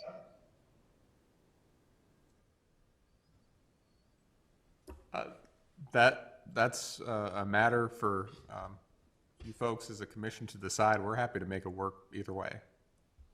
'Cause I like the paper. I'm old school, but putting those drawings and stuff online, I think would certainly simplify and make it much less expensive. I gave myself not one but 2 paper cuts trying to wrestle those into envelopes on Friday. So Yeah. the village's workers' compensation insurance thanks you for your suggestion. So can we suggest that, future drawings and architectural stuff be made available and not necessarily come in our packets? I guess I'd take the little different approach, Elliot. I wouldn't mind 11 by 17 or something like that, but certainly much smaller than what we're dealing with on a lot of these. Okay, just a thought. You're real old school. Relatively old school. I'm with you, Gary. I'd like to have a piece of paper, but I had the very thought this afternoon, boy, do we really need all these large drawings, and actually maybe even more selective, because we typically only need 2 or 3 sheets from plan set for what we're analyzing. But it's tough on staff too to make that decision as to what view is important and what is not, but 11 by 17s would be probably better. We have to make any kind of statutory or ordinance change, because I note that the petitioners always have to include 9 copies, or that, there's an obligation they have to include X number of copies. So I wonder if there's any kind of procedural change we need to go through to make this happen, so that they don't produce 9 copies, I guess. If not, then I'm happy to make it simple, and I will carry that forward in my next endeavor as well. Because this month really struck me, Jill. I'm glad you raised it. I don't think it's in the code. I'm looking now. I think it's just. One option too is you can make it opt-in. So for members that want to have it, they print out copies accordingly, and others that don't, they just don't have to print as many out. That's true. Yeah, we'll double check that there's nothing that would prohibit us from changing it. From the sounds of it, 11 by 17 would be appreciated by the group. 11 by 17, not coincidentally, is also the largest we can reproduce in-house, so we don't have to have applicants going out to print shops for it. So that's a rational number for us, and certainly I would offer to, if any commissioner would prefer just to use the online copies, prefer not to receive the paper, you're always welcome to message us on an individual basis, and we do that on some other commissions as well. I think we did that for Member Murray once upon a time, and he preferred just to use his iPad. So always happy to accommodate that on an individual basis, and we'll try to make that plan change at the packet basis, the commission basis. And there's nothing in our village code that require a certain number for copies. Great. Yeah, no, excellent recommendation. Anything further tonight? Is there a motion to adjourn? Darn. Second. All right. Roll call, or I guess it is roll call. We can, yeah. We'll make it fast. Member Burns. Aye. Member Danley. Aye. Member Fisher. Aye. Member Miller. Aye. Member Ryder. Aye. Member Russell. Aye. Chair Peters. Aye. Motion carries. All right. Well, thank you very much. Very productive evening, obviously, and we're continuing to move the ball forward, so to speak. So very, very positive. Thank you, guys. Yeah, Good night, good all. luck. Good night. Bye-bye. Bye-bye. Bye.